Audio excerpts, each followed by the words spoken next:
Queen Latifah, and you're watching CTV on the Higher Learning Network. Put your hand right. The Female Solution Global Radio TV Show invites you to an invigorating conversation with our team of hosts Monday through Friday, 7 a.m. to 9 a.m. Central Time. Start your week with Monday Morning Mindfulness with Zelda Speaks. Tuesdays, Self-Cell Care with Jody Susan. Wednesdays, Repairing Broken Families with Naima Latif and co-host Kareem Hamid. Thursdays, Soulful Solutions with Dr. Debbie Green. And Fridays, Health and Wellbeing with Beata. Saturdays, tune in 12 noon to 2 p.m. Central Time. First Saturday, Success Strategies with Jana. Second Saturday, Wendy Williams Esquire on relationships. Third Saturday, Move Around with Deborah. And fourth Saturday, Wisdom with Mama D. Join us Sundays, 7 p.m. to 9 p.m. Central Time for Soul Purpose Healing with Beata. Call in and comment 515-605-9325. Press 1 to speak to the host and be a part of the solution. Grand Rising, and thank you so much for joining me. I'm your host, Zelda Speaks, the stressologist. Any stress in your life? Well, most of us do. Unfortunately, we don't know what to do with it. Stress, especially as it relates to worry. I was once a worried about everything, and I finally figured it out with some training. Yeah, I've been certified with the American Society of Training and Development, National Speakers Association, and a host of others. But none of those organizations helped me stop worrying. They just gave me validation for the public to see what credentials I have. So the credentials I have now are from life experience, and I've learned how not to worry. And you can learn how not to worry too, because it is indoctrinated in us to worry. We don't have the answers, so we think the worst is going to happen. Well, I got a solution to that, and that is the Worry Workshop. So I'm going to pull that up for you on my blog. Why do you worry when you don't have to? Go to my blog, zeldaspeaks.wordpress.com, and you can sign up right there and find out how you. And remember, sharing is caring. If you care about yourself and your loved ones, help them see their way out of a mess. Give them the gift.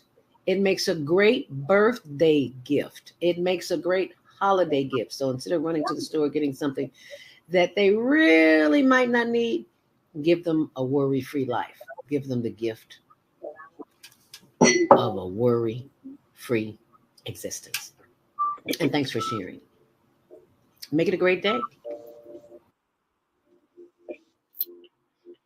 Is Monday morning a struggle to get out of bed into the swing of things? Well, don't worry, you are not alone. Join us for thought-provoking, stimulating, and mindful conversations on higher learning with Zelda Speaks for your Monday morning mindfulness session on Talk Radio with Monday, 7:30 until 9 a.m. Be sure to send your ideas, thoughts, comments, and suggestions. Also, if you'd like to be a guest on the show, visit zeldaspeaks.com and send us your info. We'd love to have you. Experience mindfulness moments with the mindfulness / stress relief coach, Zelda Speaks. And thanks for sharing the mindfulness moments tip of the day. Stay on purpose, stay empowered. Stay tuned to the next session of mindfulness on higher learning with Zelda Speaks. Make it a mindful day. And thanks for listening.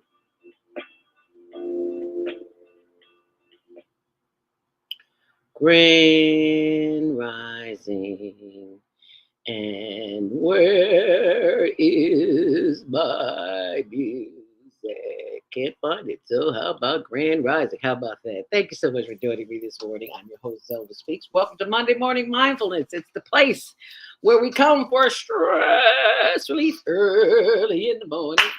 It is Monday, June 12th. Thank you so much for joining me here today on the Female Solution and the Higher Learning Network TV show, which airs Tuesdays at 6, Wednesdays at 1 on Channel 19 and 24/7 on our YouTube channel, Higher Learning TV show, and all our social media channels as well.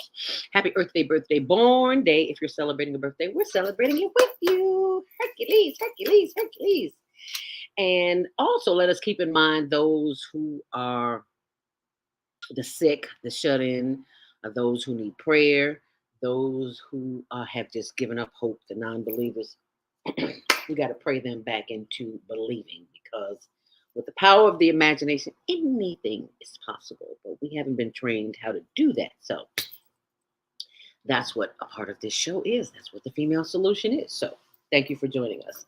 Today's topic is, why are so many people visiting and moving to China, especially the young people? Well, that's the topic of discussion today with businesswoman and leader in the community, Zoe Ma. So be sure and tune in. She'll be joining us at the 7:30 break. But before we do that, we want to give you a traffic and weather update today, which is sponsored by iTex. If you are an entrepreneur or business owner in need of anything you can think of, from the big box stores to shopping for your family, cars, boats, travel, anything you can think of, it's available at iTex.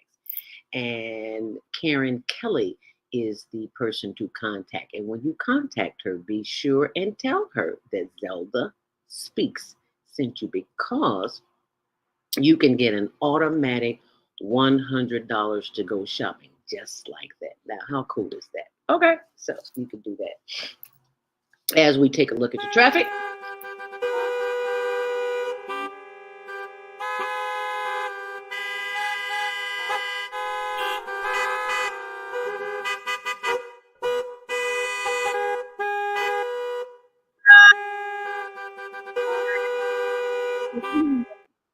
We hear you. Okay, we hear you. We're moving. Mostly sunny and not as chilly today. Good. It was cold yesterday. Some afternoon clouds, 72 high today, with a mixture of cloud and sun. Thank God for the sun, because I didn't see any yesterday. Down to showers tonight, low in the 80s. Wednesday, Thursday, and Friday. Yes, it's in the 70s tomorrow, but it won't be like it was yesterday. Woo! Metro and CTA, no reported delays, but we take a look at the expressways. That's a whole nother show. That's why you want to leave out early in the morning. It is almost an hour. It is an hour. Inbound on the Kennedy, 35 on the reverse. Expect delays at Cumberland. Inbound on the Eaton is 28 minutes in and 21 out. On the Eisenhower, it is heavy in both directions, 45 minutes inbound and 35 outbound, heavy at Harlem Avenue. On the Stevenson, 45 in, 23 out. On the Dan Ryan, 15 minutes in, slow from 35th to the Loop, and 12 minutes on the reverse. On the Bishop Ford, it's 11 minutes in, 10 on the reverse. And DuSable Lakeshore Drive, it's 10 minutes in inbound and 11 minutes outbound. And that's your traffic and weather, sponsored by Karen Kelly of iTex.com. So even if you're on the train this morning, allow yourself some extra time, because there's just always something to slow you down. How about that? And that is basically it. Well, excuse me. It is now time for our Monday morning mindfulness meditation. And it is from Mike House, who is always sending us something inspirational. And this is called Proving Ground, June 12th, 2023. In our UFBL statements, that's the Universal Foundation for Better Living statements of what we believe statement. Number 4 is, we believe that our experiences are the reflections of our beliefs, and therefore the key to happy and successful living is right thinking followed by right action. The 4 experiences are the reflections of our beliefs has recently come to challenge what I thought I believed about my knowledge and the use of principles of truth that I espouse both in the classroom and as a contributing writer and editorial team coordinator of this inspirational booklet. He says, my life is my greatest proving ground. The law is that I will prove the truth of these principles or continue to repeat or have similar challenges until I get the blessing in the lesson it came to teach me. I must not only know the truth intellectually, but it is my right use of the truth in my everyday living that sets me free. I can study and memorize laws and affirmations, but unless I use them, they serve no purpose. As like having a refrigerator full of food and not cooking and eating it and complaining that I am hungry. My life is my proving ground. Now, it is required that those who have been given a trust must prove faithful. And that's from Corinthians 4 and 2. And that's your inspirational conversations with Mike House. That is available every Monday morning. And if you are someone who's been sitting in the house like we all have been, and chances are you've been overeating, I'll just say that. You've been eating just a little extra. Well, sometimes that extra can get you in trouble. Because if you're anything like most of us, then you know that overeating is just a habit, and it's just a bad habit that we all have. And at some point, it catches up with us. And many of us are diabetics and don't even know it. So I strongly advise you to go to diabeticdonut.com and check that out. And download the free ebook on how I reverse type 2 diabetes. If I can do it, anybody can do it. But baby, I was the sweet potato, German chocolate cake, pound cake. What was them? The lunch school cookies. I didn't eat food. I just eat junk. And as a result, I became a diabetic. That's why you see me drinking this drink every morning and my tea. Apple, beet, cucumber, lemon, ginger, kale, turmeric, and something else. There's 7 of them. Apple, beet, cucumber, lemon, ginger, kale, turmeric. 7. It's 7. And it's free. Don't want anything from you. Just want you to go to diabeticdonut.com, download that, and share it with somebody. See, now in advance. It doesn't taste good. It's not about taste at this point. At this point, it's about saving your life, saving your limbs. Because when you're a diabetic, the first thing you want to do is cut something off, because that's what they've been trained to do. So don't be mad at them. They're just doing as they were instructed. But you do your due diligence and find out alternatives to what you can do to save your limbs. They want to cut off my sister's limbs. She was a diabetic. She was like, I drank myself to death before I let you cut anything off. And that's exactly what she did. Found her dead with a fifth of gin. Can't do it, people. We don't know nothing about our health because they don't teach it anymore. And we have no excuse because the internet is here. So anything you need to know, it's available. So that's all you have to do is just take the time and do the thing that you know to do. And do the research and find out what you need to know about your body. It's that simple. All righty, right about now, it is time for your Monday morning mindfulness meditation. And this is where we show love to the body. This is where we show this instrument here that we care about it just by moving it. So many of our seniors are stuck in nursing homes and chairs and walkers, and that doesn't limit you. If you have arms that you can move, if you have a head you can turn, if you have legs you can move, shoulders, arms, all of that stuff, just move it. We're not condemning anybody, we're just saying. Just because you may be in a situation that you don't want to be in, that does not mean that you can't move. So I ask you to move with me this morning. And we're simply going to just stretch. Real simple, just stretch. Raise them in the air and wave them like you do care about your arms, about your shoulders as you rotate them backwards and forwards. Just give them some love. Let them know, you've been sleeping all night. Your body needs movement. You just think for 8 hours, 6, 4, 3, however many hours you sat still. This fluid got to get to moving. So we got to move it. So that's why we stretch and stretch and stretch. So what we're going to do is breathe in through the nose, hold it, and then blow it out through your mouth. And from time to time, you will hear a sound. And that sound is simply the sound to remind you to focus on your breath because the mind has a tendency to wander. That's what it does. We have no control over it, but we can train it to focus on what we want to focus on by watching our breathing. As your diaphragm expands, that lets you know you're breathing. If you don't feel nothing moving up in here, then you're probably not moving. And so just keep in mind as we go through this meditation exercise that breathing is the exercise that will slow you down. It's a mental exercise that will slow you down. And at 7:15, we will be joined by Zoe Ma. It's after the 7:30 break, so feel free to come back then or just hang around. So we will inhale to the count of 5, hold it, and then exhale, blow it out through the mouth. Okay, you ready? All right, let's do it. Inhale deeply. Hold it. And blow it out through your mouth. And feel free to make a sound. Release all that tension. Inhale deeply. Feel the chest expand. Hold it for a few seconds and blow it out through your mouth.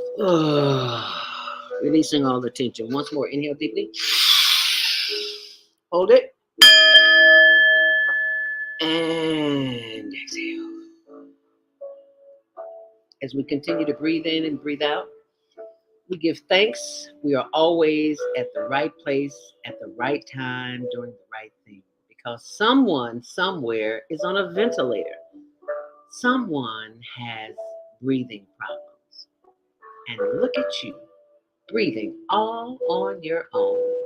Inhale deeply. And just because I'm talking, you don't have to breathe with me. You just continue breathing because I speak in between the breaths and sometimes we are not synced. So just breathe in and breathe out, giving thanks for the power of the breath. There was a lot to say, right? Inhale deeply. Hold it and blow it out. Once more, inhale deeply. Hold it, feel that chest expand and blow it out. This time as we inhale, let's bring all the energy from the feet on up to the head. Bring it in with the breath. Inhale deeply. Hold it. Bringing that breath to the top of the forehead and the chakras in the top of the head as we exhale, bringing the breath down through the face and landing on the shoulders as we rotate those shoulders back and forward. And as we continue to breathe in and breathe out, hold it and exhale, blow it out. As we breathe in, we give thanks for the power of the breath as it moves down through the solar plexus and the chest and the sides and the hips and the back and the buttocks as we rotate those sides from side to side, doing what we call the higher learning hip roll. As we breathe in. And as we breathe out, sending more love, light, and energy down through the thighs and the knees and the legs. Feeling the glorious energy of the body as we have never felt it before because we're giving it love. We're sending it love through our breath as we breathe in. Hold it. And as we breathe out, sending more love and energy down through the knees. Oh, yes, those glorious knees. I give thanks for my physical therapist at North Shore, Sabrina, the receptionist, and Pedro, the receptionist, and Colleen. Yes, Colleen Fogarty, my knee therapist. She's all over body therapist, and she does wonderful. Thank you so much for giving me the exercises I can practice at home that makes my knees just feel so good. Woo! Hallelujah. Somebody say inhale deeply. Hold it. And as you exhale, send more love, light, and energy from the breath down through the legs and the ankles and the arches. And feel free to wiggle those ankles. And sending more love and light and energy down through the breath, through the toes and the toes. Inhale deeply. Sending love, light, and energy through those toes as you wiggle those toes, sending more love and light back up through the ankles, the arches, instep, and the heel, just some of the body parts we forget about sometimes as we breathe in. Bringing more love, light, and energy back up through the legs and the knees and the thighs. Blow it out. Giving thanks that we have a body that loves us, and we show it love by massaging it, by speaking to it, by caring for it. Just because you're in a wheelchair or on a walker or on a cane does not mean you cannot love your body. Love it even more because it's trying to get our attention that something needs to be done. As we breathe in, as we continue to breathe in and breathe out, giving thanks for the power of the breath, bringing the energy of the breath back up through the thighs and the buttock and the back and the sides as we rotate from side to side, once again doing the higher learning hip roll. As we breathe in, hold it, and exhale, blow it out. Inhale deeply, bringing the energy back up through the solar plexus and the arms as we stretch and give thanks for the power of the breath, and we blow it out.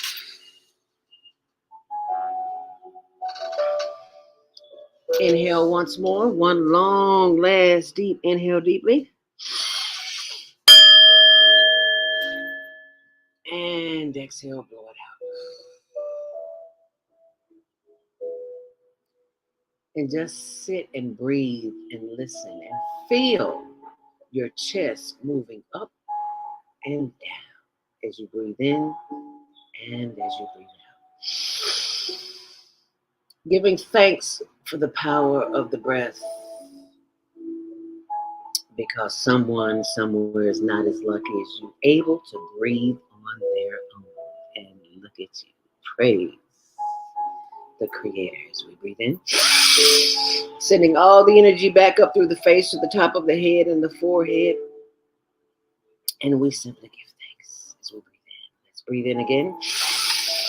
This time, as we breathe out, blow it out.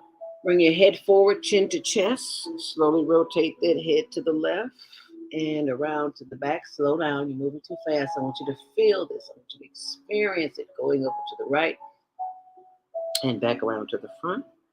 Head up. Inhale deeply. And as you exhale, bring the head back forward, chin down, and rotate that head to the right. Slowly, slowly, slowly feel that stretch in the neck as you bring your neck around to the left and slowly around to the front. Head up. Inhale deeply. And look to the left as far as you possibly can, feeling a stretch in the right side of the neck. Bringing the head back forward, straight ahead. And inhale, looking to the right, stretching as far as you possibly can. Oh, yeah, that feels good. Feeling a stretch in the left side of the neck. I have a tendency to sleep on a pillow, and that sometimes gives me a crook in my neck. So I strongly advise to not use a pillow because it doesn't do the neck any good. And bring the neck back. Inhale deeply. And exhale. And just listen to your body and what it has to say. Feeling good this morning? Yes. Just continue to breathe in and to breathe out. As you take a look at each and every organ in your body through your mind's eye, giving thanks, beginning with the brain that sends directions to all of the other organs, tendons and ligaments, and muscles, fibers, tissues, and cells. We give thanks as we breathe in. Giving thanks for the heart. Giving thanks for the liver. Giving thanks for the spleen and the spine and the pancreas and the systems of digestion, assimilation, and elimination. You know, some of y'all are constipated. I ain't want to gossip, but you ain't here to hear. You need to get some Nopalina, Nopal. As we inhale and give thanks for each and every organ in our bodies that is working perfectly this morning. And when we get up, we can walk. When we get up, we can move. You know, sometimes it's I have to talk to my news. Okay, y'all, I'm getting ready to get up, so y'all need to get up with me, okay? So it's okay to talk to them. They hear you. As we give thanks for this day, we know that we are in the right place at the right time. And we give thanks for those who come to upset us at times because they are simply a lesson for us to learn. To simply what? Breathe in and to breathe out. And that is your Monday morning mindful deep breathing meditation. And why do we breathe so deep? Why can't we just, like we usually do? Because this is a learned behavior that can help you de-stress at a moment's notice. You see, deep breathing expands the lungs. And that's why I tell you to make sure your chest is rising, because it triggers the receptors in the brain. And one of those receptors is the happiness gene. So you wonder why you're walking around all happy all day. That's why, because you triggered it with your breathing. So that is your Monday morning mindfulness. Be sure and share it with someone, because we're all stressed out. Everybody's acting all crazy. So when crazy people come into your life, you simply start breathing. You look at them and go, and they're going to think you're crazy, and they'll probably back away. And then if you got a little garlic or a little onion on your breath, blow it out. I promise you they'll back up. And that is your Monday morning mindfulness meditation. Be sure and share it. And for more information, I should say more tidbits of information, you can go to my YouTube page, Zelda Speaks, or Zelda Speaks to You, either one of them. But right now, I want to tell you about a mission that I'm on that is touching my heart, has touched the hearts of so many other people. And you have touched my heart just by being a part of my journey. And a part of my journey is right here on our Instagram page, Higher Learning Network. Actually, it's hln.homeless.project. And as you scroll through it, and I know I put something up there, just don't know. Oh, there it is. Okay. So there's lots of information there on the homeless. And this is the last one, last delivery made Thursday. And you can see they were very happy to get. All righty now. It's Thankful Thursday. And we are most grateful. They asked for a couple of chairs, and we got them up there. There you go, right there. Chair there. Chair here. I only have two. Last week you only asked for two, so I only got two. If you need more, I'll get more next week. Yes, the hand sanitizer is for you. That's exactly what's here. And there's a bag of snacks here. Get those snacks. I got one more. Got one more. That was a short delivery. Every week we have a bit. Oh, what a blessing to be a blessing to somebody. On my way to Tent City, a couple of residents over here told me they needed a couple of chairs, so got them a couple of chairs. So that's something to be thankful for.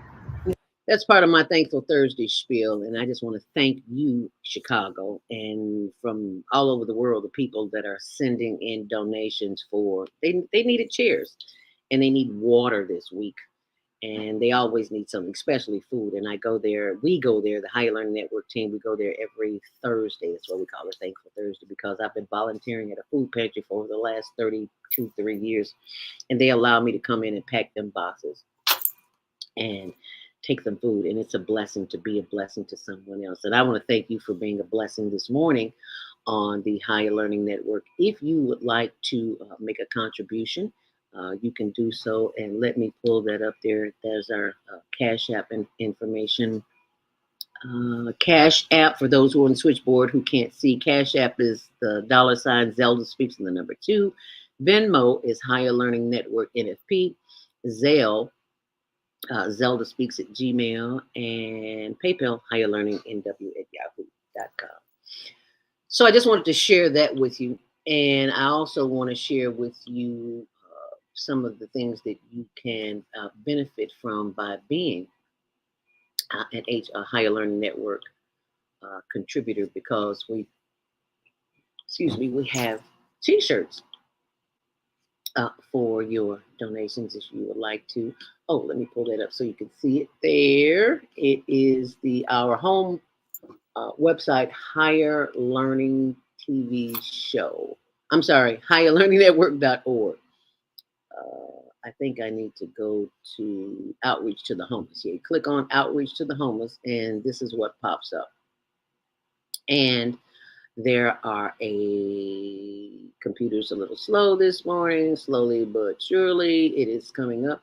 Anyway, we have these information that is here available for you. So we just did the first homeless gala, benefit gala with the Oblige and Care Network, and all of that information is there. So go and check it out, and be sure and share that information with someone, because somebody somewhere is in need. And when you are in need, sometimes you're not thinking straight, and you might say some things, or do some things that are out of order. So forgive yourself for doing that. And now I just want to pull up so you can see the t-shirts that are available. Oh, tax deductible donations for these t-shirts. And this is what came to me in my quiet time, and I'm sharing it with you. That's what the t-shirt looks like. This is my favorite. Meditate to activate. That is what we do this morning on every Monday morning mindfulness. We meditate in order to strengthen ourselves and to, as Dr. Maya Angelou would say, before you face the day, face the God spirit that is within you. And this is what we do to empower you. Meditate to activate.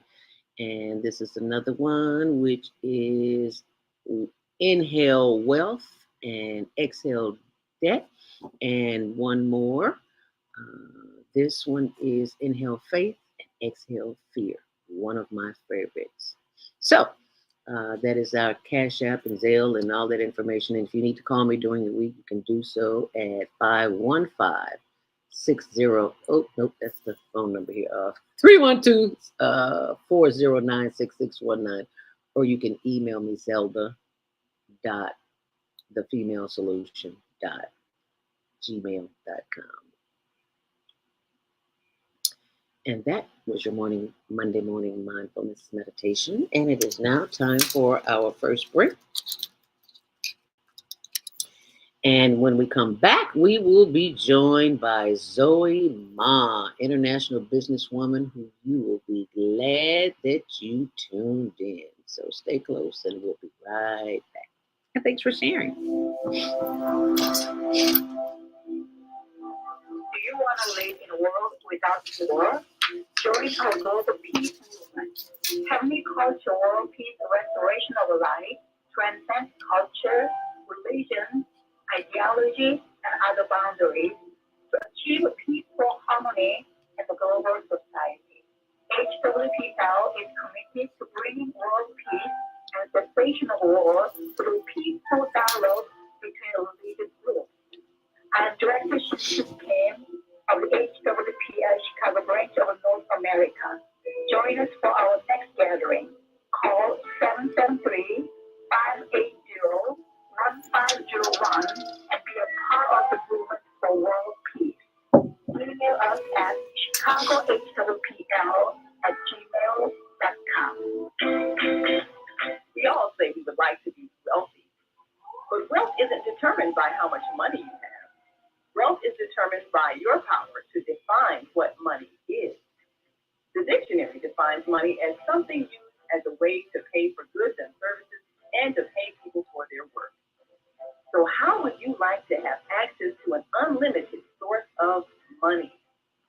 Money that is not taxed by the government. Money that increases as you share the opportunity with others. Money that you can use to pay for goods and services and pay people for their work. I'm talking about Bitcoin. independent wealth building. Bitcoin is the new money that you control. Get started building your wealth. Call 312-849-3456.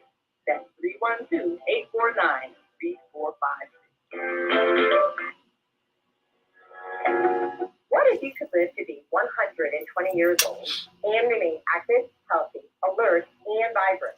Our bodies are made up of cells that are constantly rejuvenating. So if we take proper care of ourselves, we can literally defy aging. Join us every Tuesday from 7 a.m. to 9 a.m. Central Standard Time to learn about self-care from Tucson Essentials on the Female Solutions Blog Talk Radio Show. Learn how to help your body and yourself feel rejuvenated.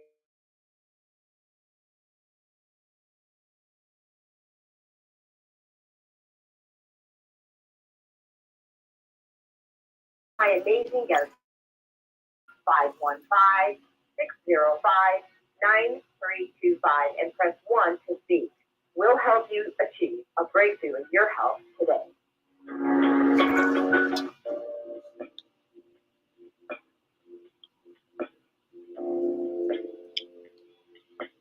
Grand Rising. And thank you for joining us back here on The Female Solution. I'm your host, Zelda Speaks. Welcome to Monday Morning Mindfulness. And today we are discussing why are so many entrepreneurs visiting and moving to China. And we are joined by our very own Zoe Ma, international businesswoman. Zoe Ma, let us give her a welcome to the stage. Good morning, everybody. Good morning. There you go. There he goes. Yay! Grand Rising, Zoe. Thank you so much for joining us this morning on the Female Solution and the Higher Learning Network TV show, which airs Tuesdays at 6, Wednesdays at 1 on Channel 19. So be sure and download the CAN TV app and you can watch us streaming live. Zoe, it is always a pleasure to have you here on the Female Solution because I know when you show up, we are going to have a dynamite show. We learn things that we did not have a clue about, like all the wonderful things that are going on in China that the media tries to keep from us so we don't know, but we've got the inside with Zoe Ma. So tell us, Zoe Ma, how did this all come about? You share. Well, I think it's natural for people to go to visit different places to see what the life about. And now I think more and more people to actually go out of the United States, go leave their comfort zone to explore the world. And then a lot of, actually just recently I saw another Black brother post his view blog about his visit in China. And I think as we speak, he's still in China. So yeah, and then he's just one of the recent new wave for actually African Americans exploring China now.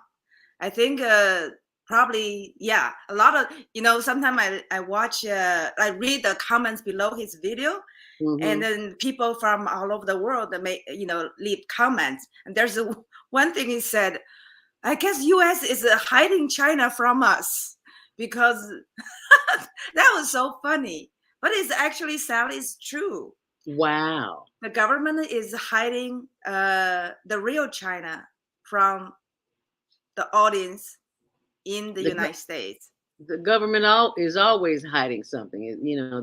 That's what they do. They don't care about us. They just pretend to.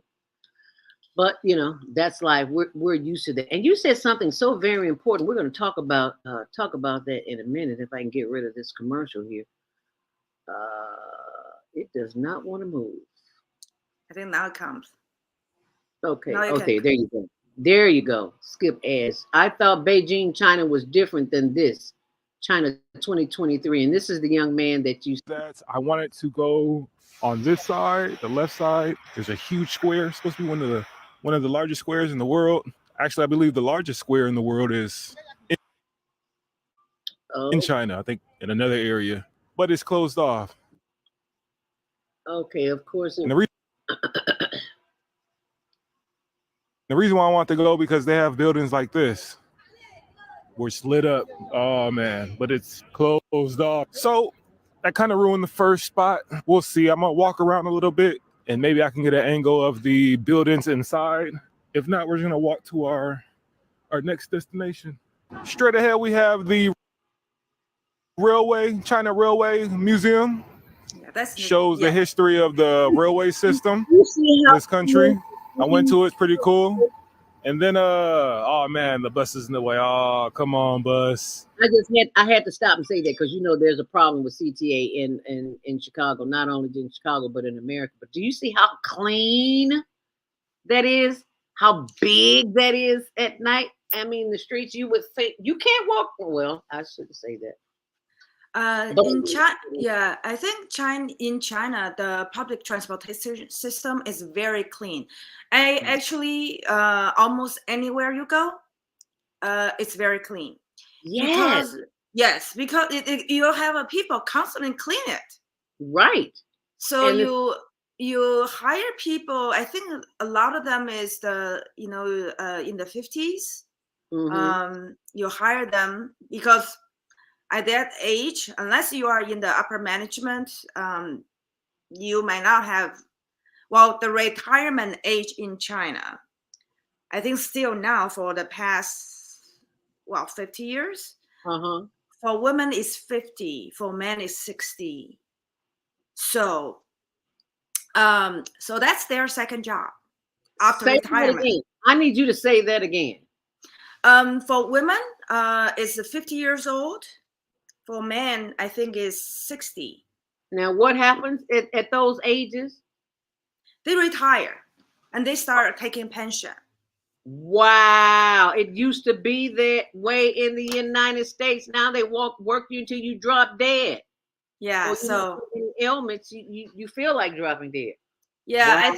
And then people in the had higher education, like college degree, and they normally in the management, their retirement is 60. For women is 55, a man is 65.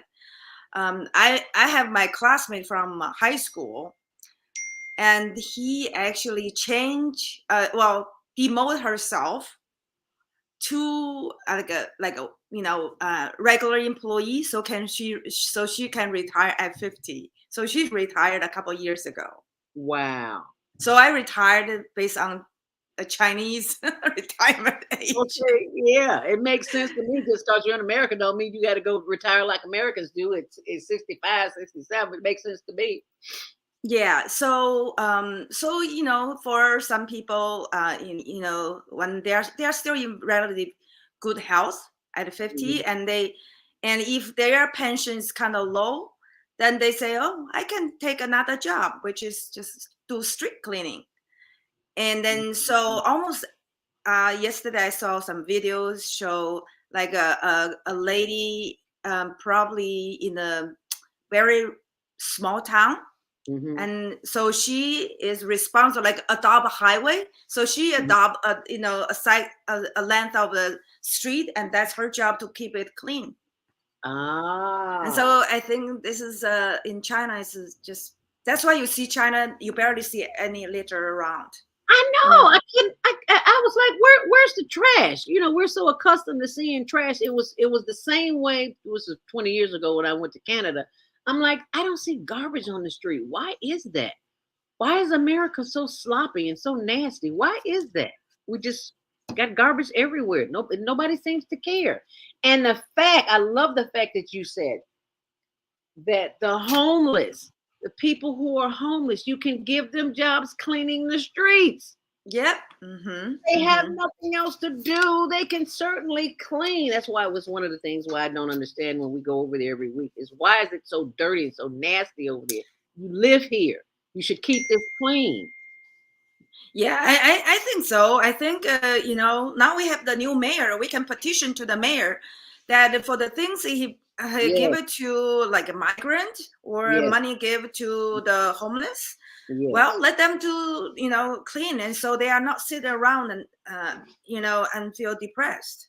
They make the street clean, and then they feel they make contribution to the society. Mm-hmm. Then make that will uplift their spirit. Yes. because they feel like they have value. What they do is important. They bring a skill to the trade. This, I mean, it may not seem like a skill, but it is. Everybody can't do it. Everybody can't do what everybody else does. So, well, just like in what I see in China, so people they're almost not senior, or if they are 50, 60, even 60 years old, they will do the street cleaning. And they get paid. So it's just up to the individual if they want to work to get extra income, or they can stay home and take care of the grandchildren. But the Chinese seniors are very, very active. I think in another YouTube, probably you'll see this gentleman was in a walk through a Chinese park, and you'll see the people in the 50s dancing in the park.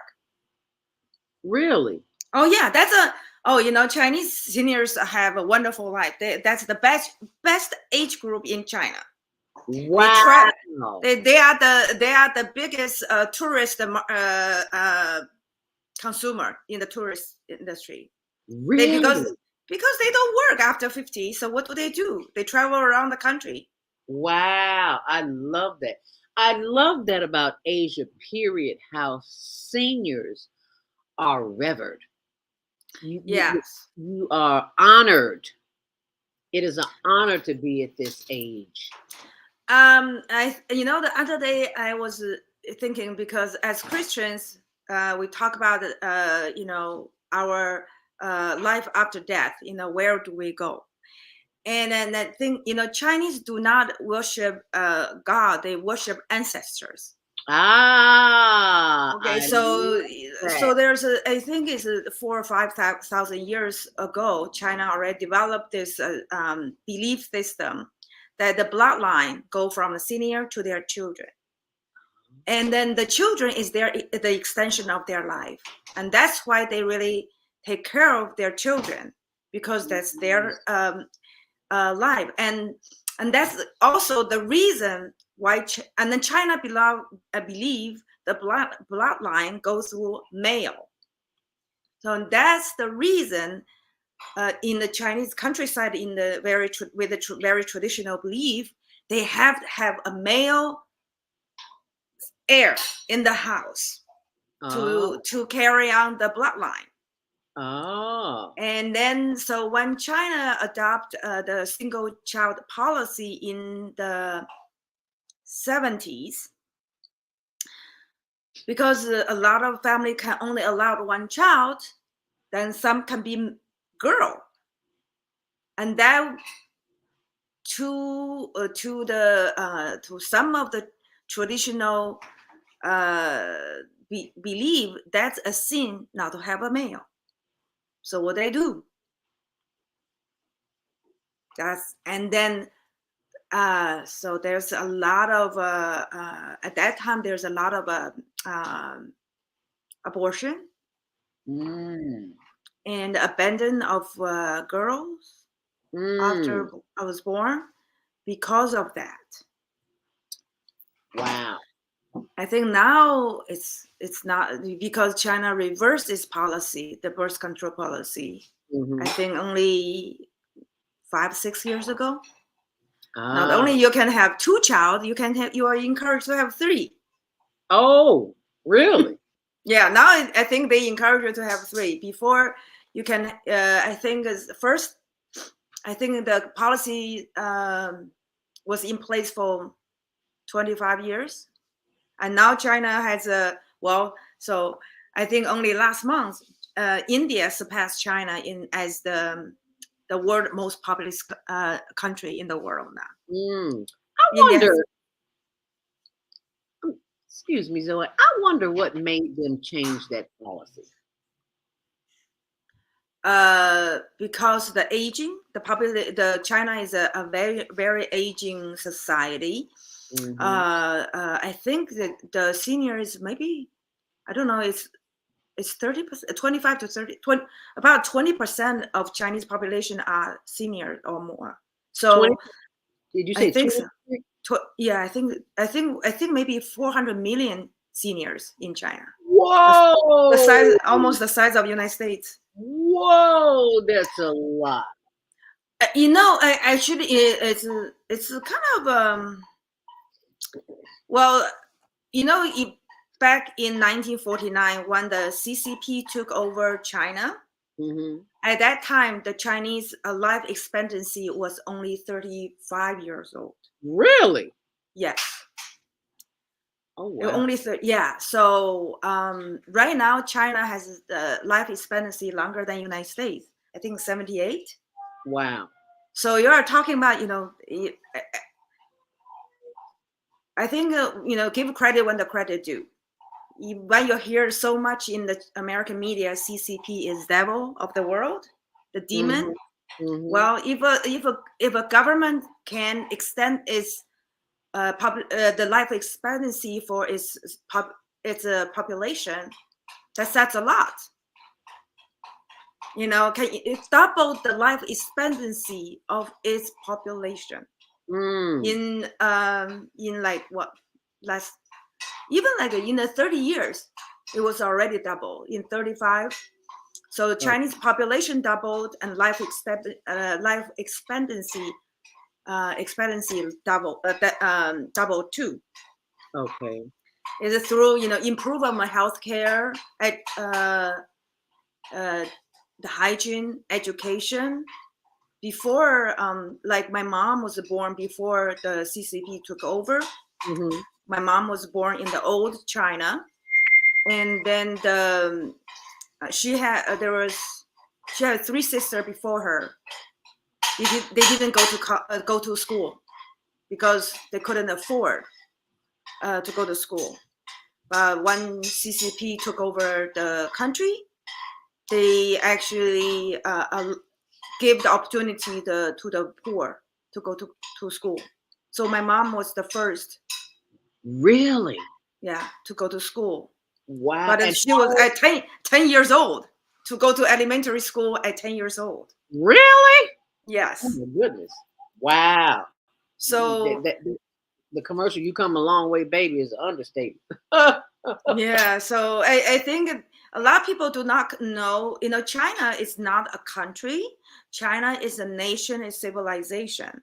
So because US is so far is only, if you look at Chinese American history, US, if you consider as a nation, well, American continent as a nation, then there's a two system. One is pre-colonial, you know, the colonial system before 1776, and this is a new system, you know, it's called the United States of America. Okay. But in China we have, I think, 23 different. So, you know, before 1911 Mhm. China was consists of like 13 major dynasties. Each one, they all China, and they have a territory of different size. And but you know, it's a different dynasty overrun by peasant uprising, or triggered by toppled by peasant uprising. Peasant uprising. Yeah, peasant uprising. Really? Yeah, since the first major one, the peasant uprising, was I think 200, around 200 before Christ. Wow. That was the first peasant uprising, and the statement of the peasant uprising still echoes today. It's Wow. called that time the peasants say, you know, when there's nobles and then just the rulers, are Mm, they born to be noble and rulers? So that mm, was the first request for equality, mm. by the call for equality, for the Chinese to call for equality 200 years before right before Christ was born. Wow. So I think that's why China has so many uprisings. And then China throughout the history, there's a lot of war. and that's why the population, wax and wane. But still, because China is an agricultural society, people work very hard. Even with a small patch of land, they can grow food and then try to stay alive. And that's why for the agricultural society, back before the Industrial Revolution, China and India were the most prosperous country in the world. And then, so after the Industrial Revolution, Industrial Revolution increased productivity.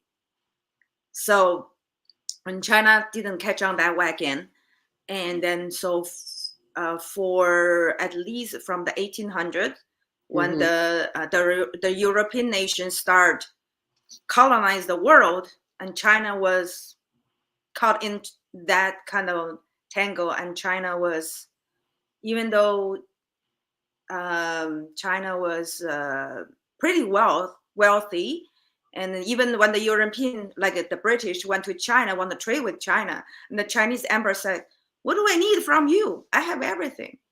Oh, okay. So, but they trade opium with China's. They trade. So they dump opium to China in exchange for silver tea. Wow. Yeah, and that marked the beginning of it's 1842. That was the first.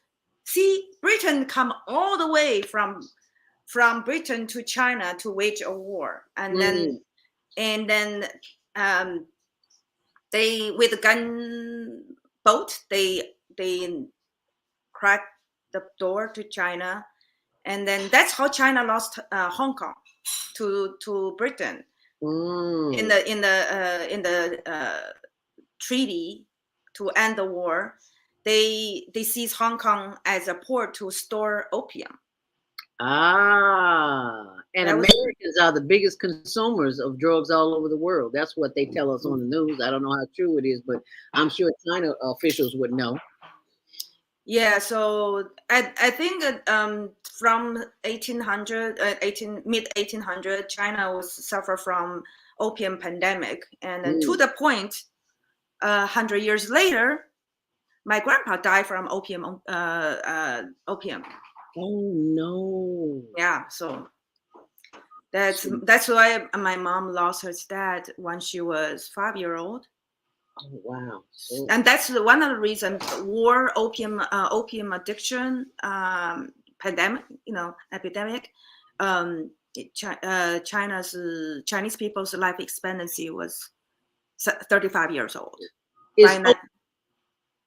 I'm sorry. Is opium?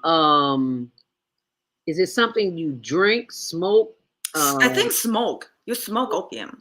Okay. At that time, yeah, they smoke, and they imported from. So I think they grow opium in India, and then they send it to China. So, and that's why that become a currency. They rob China through opium.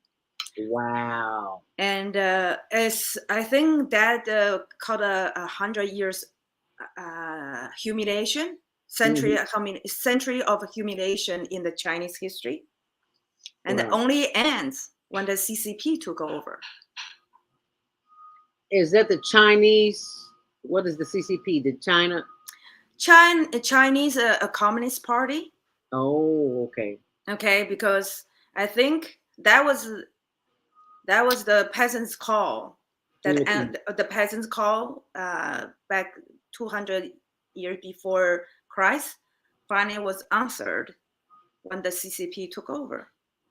So the Chinese system was built on equality, and they tried to accomplish that. It's not easy to accomplish that, but they tried. So that's why you see the Chinese society. They make sure everybody have a roof over their head. Unlike some other places that we know, like this young man here who's traveling all over the place. You sent me that video. I showed the first one, but I went to his YouTube page, and his name is Sly. It's called Sly's Life. And you said there were some other videos that we need to take a look at. Can you choose one of these? Shanghai, China continues to blow me away. I think maybe the Shanghai one, the Shanghai, the second, very last one, the Shanghai continue to blow my, continue to shock me.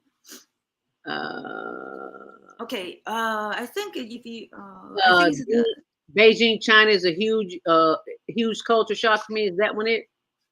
My first day in Shanghai, China shocked me.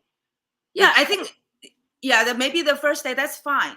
It just shows all of this. What I'm just want to show you is, for just like the reason I came to United States. Mm-hmm. For it's like a reverse migration. When you're staying in your own country, and then you only hear one side of the story. Right. Okay. And so sometimes you have fear, what the outside world can be. And then that limits your options. First impressions of Beijing, China. I've been here less than a week. So these first impressions aren't going to be super deep and profound, just surface level things now, I've this is noticed a neighborhood, so right? far. And after this being is here a part of I've Beijing is the things. traditional area. China so It's far called has the been alley one of the countries, Hutong. if not the number one country for me when it comes to. They try to preserve this kind of architecture because this kind of housing, they back maybe because Beijing was the capital of two imperial dynasties from, I think, let's say maybe since 1400. So Beijing, and if you go to the Forbidden City, you will never. That's the royal palace of the emperors for the two dynasties. That's the biggest. It won't finish. You won't finish in a day. You probably. It's huge. Wow. Huge. I think like several hundred houses. So this is the housing that it was built probably at least 1600. So that's kind of how people live. I see sitting outside, the shop owner sitting outside selling their wares. So it's like a community where people live and work. This is but this is only for like a working class. But there's some of the house you from outside you see private and very ordinary, but they can work like several $1 million. Because it's several $1 million. One of the houses, if it's like a standalone courtyard. Really? It's because the older it used to be the official residence of some relative of the emperor, and they all look like this. But and then the house around. But you can see Beijing is very clean. The street is very wide. And he was saying before the city, Beijing is so wide. Why are they so wide? Because Beijing has a population of, I think, over 20 million. Oh, people walk. Makes sense to me. Yeah. So the street, I remember we used to have a house just at the edge of the Beijing proper. I think there was an 8-lane, 4-lane each, 8-lane street. 8 lanes. Wow. Yeah. They anticipated that growth would be tremendous, and they made 8 lanes. Wow. Yeah, it's a lot of the 8-lane, and they still have a traffic jam. And they still have traffic jam. Huge traffic jam. And look at even the bicycle lane. It's almost like a 2-lane, 2-lane. Yeah. That's just a bicycle lane. It is. It's 8:04. We got to take a break. And when we come back, if you just joined us, we're talking with businesswoman Zoe Ma. And she's explaining to us why so many entrepreneurs are visiting, and not only visiting, but moving to China. I love what you said. We as Americans have to come out of our comfort zone because we think the world is right here in America, and there's so many other countries to offer a different kind of experience. So stepping out of a comfort zone is a challenge for many, but it's not a challenge for many because, as you can see from this video, this young man is doing and is continued doing, and lots of people. That's what I love about the young people. Naima Latif, our executive producer, is going to come on later, and she's going to show how her daughter moved to Korea. I think it was for a couple of years. Anyway, we'll talk all about that when we come back. Share this video with somebody and let them know that we're on till 9. We'll be right back. Stay close. Finances, family, health, job, relationship. Are you in pain? Do you feel stuck? If you answer yes to any of these questions, help is available. Don't worry, you're not alone. It's better than human class, but I really feel this way because we haven't mastered the voices in your head. No hype, just down to earth, solid, workable tools and techniques that you can practice. It's really food for the soul. Whether you want to learn how not to worry about anything, so those types of things, commercial bread, commercial products or service, or just make extra money. Take advantage of the deal of the day. Go to wellnesspeaks.com or call 212-409-6619. Mention promo code for female solution and get free shipping. That's wellnesspeaks.com or 312-409-6619. Stop worrying today. Visit wellnesspeaks.com. What happens when a group of people are kidnapped from their homes, smuggled away in chains, and held captive in a foreign land where they are tortured, raped, and forced to perform hard labor by the lash of a whip and under the constant threat of death? Slavery, the African American psychic trauma. What happens to the doctors, writers, scientists, builders, educators, and spiritual leaders from Africa's golden age? Who did they really capture and sell into slavery? Are all African Americans suffering from psychic trauma because of a conspiracy to hide their true identity? Do you have psychic trauma? Take the test on page 22 of the book and see. Order it online today at www.naimalatif.com. That's www.naimalatif.com. And get your personally autographed copy of the book, Slavery, the African American Psychic Trauma. Are you constantly arguing with yourself? Are your children misbehaving and acting out? Someone in your family abusing drugs? Have you been a victim of domestic violence? Are you grieving in your life with a loved one? Let us help you restore serenity to your life. At Serenity Family Social Services, we understand that good mental health is a result of emotional well-being.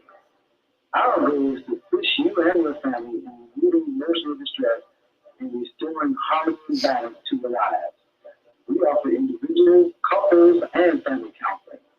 I'm Howard Williams, CEO of Serenity Family Social Services. Call today at 312-315-4820. That's 312-315-4820. Jody Susan of Susan Essentials is certified by the #1 functional medicine doctor on plant-based healing essential oils, which are revolutionizing the way we manage our well-being. Schedule today to take control of your health.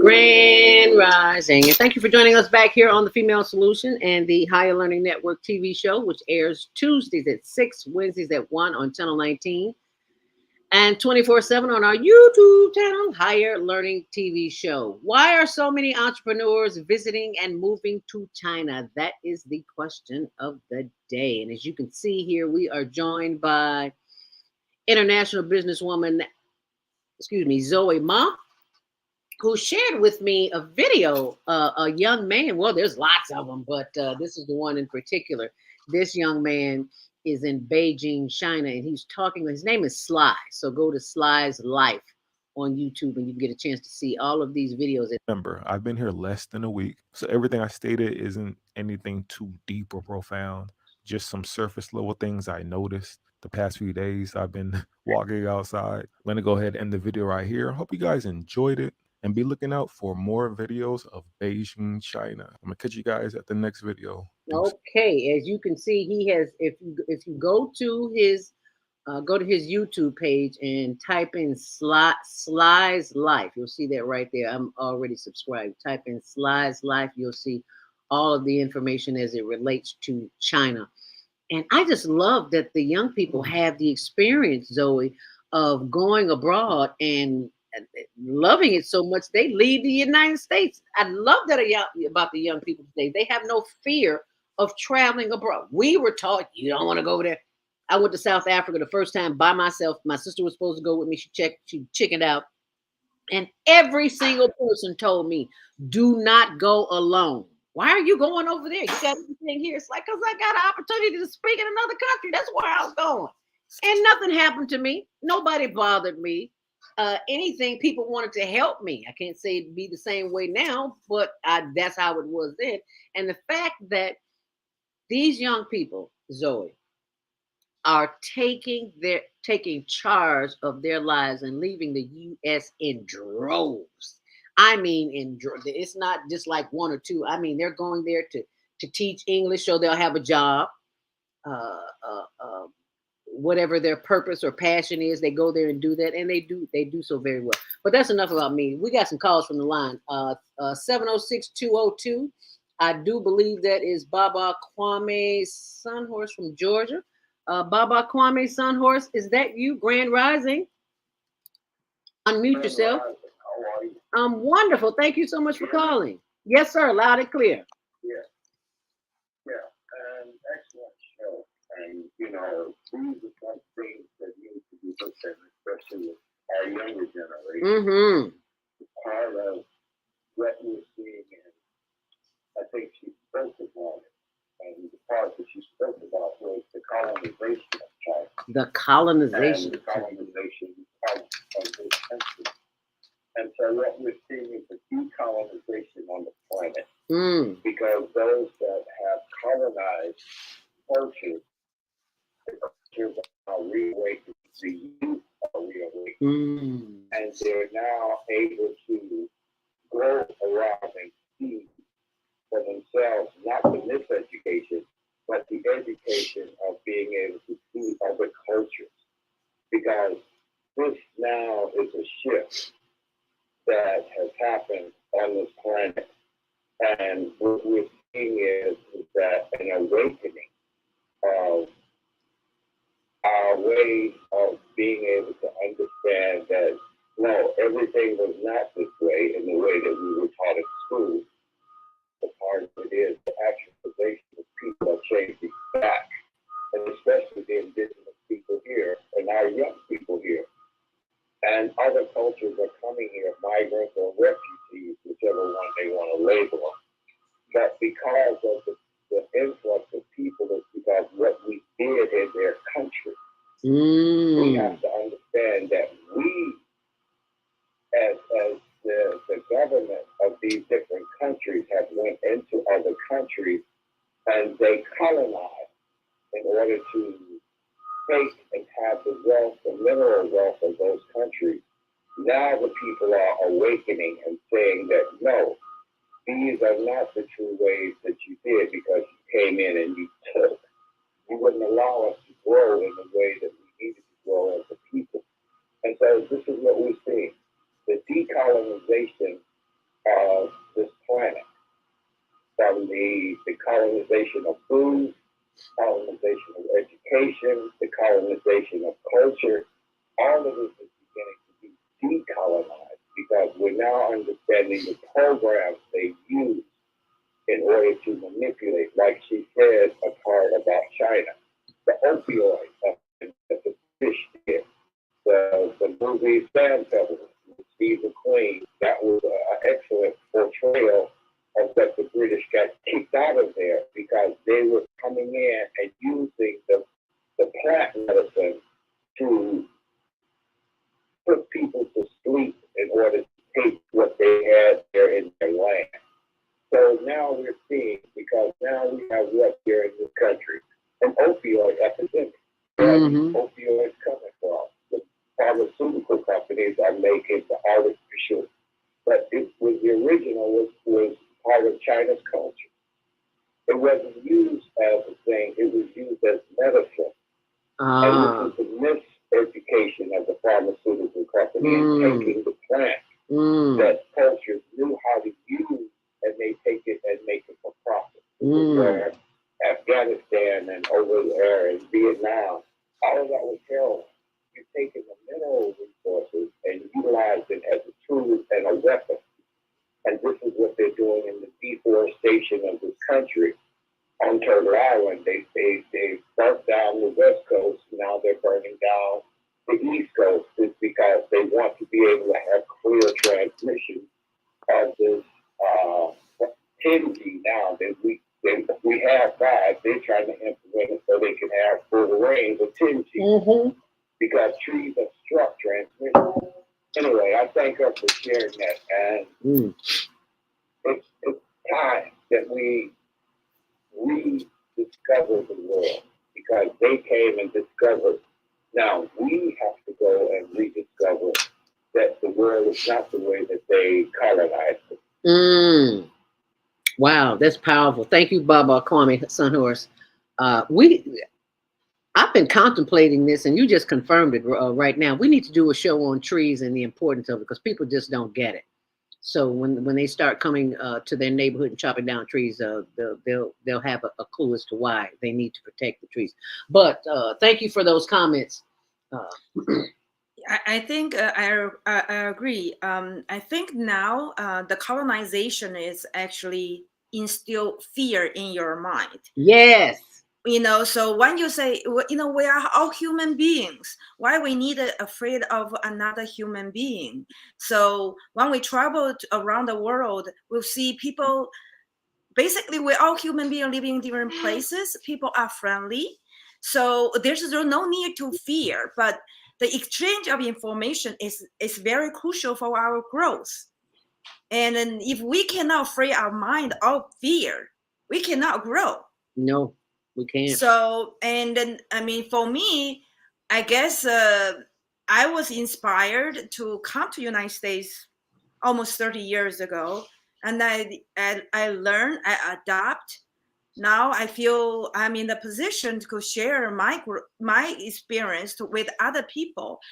Back in 30 years ago, America is the future of the world. Yes. So you come to United States to learn what's the best, what's the future, and you can equip yourself and prepare yourself for the future. But honestly, right now, China is the future of the world. So you have to go explore. There's a lot of things, when America say, hey, we're just talking the facts. We always say, oh, China steal technology from US. But there's things in China that many expect China is ahead of United States. How can you say China steal your technology when they are ahead of you? So I think a lot of time the government, their function doesn't matter if it's China or United States.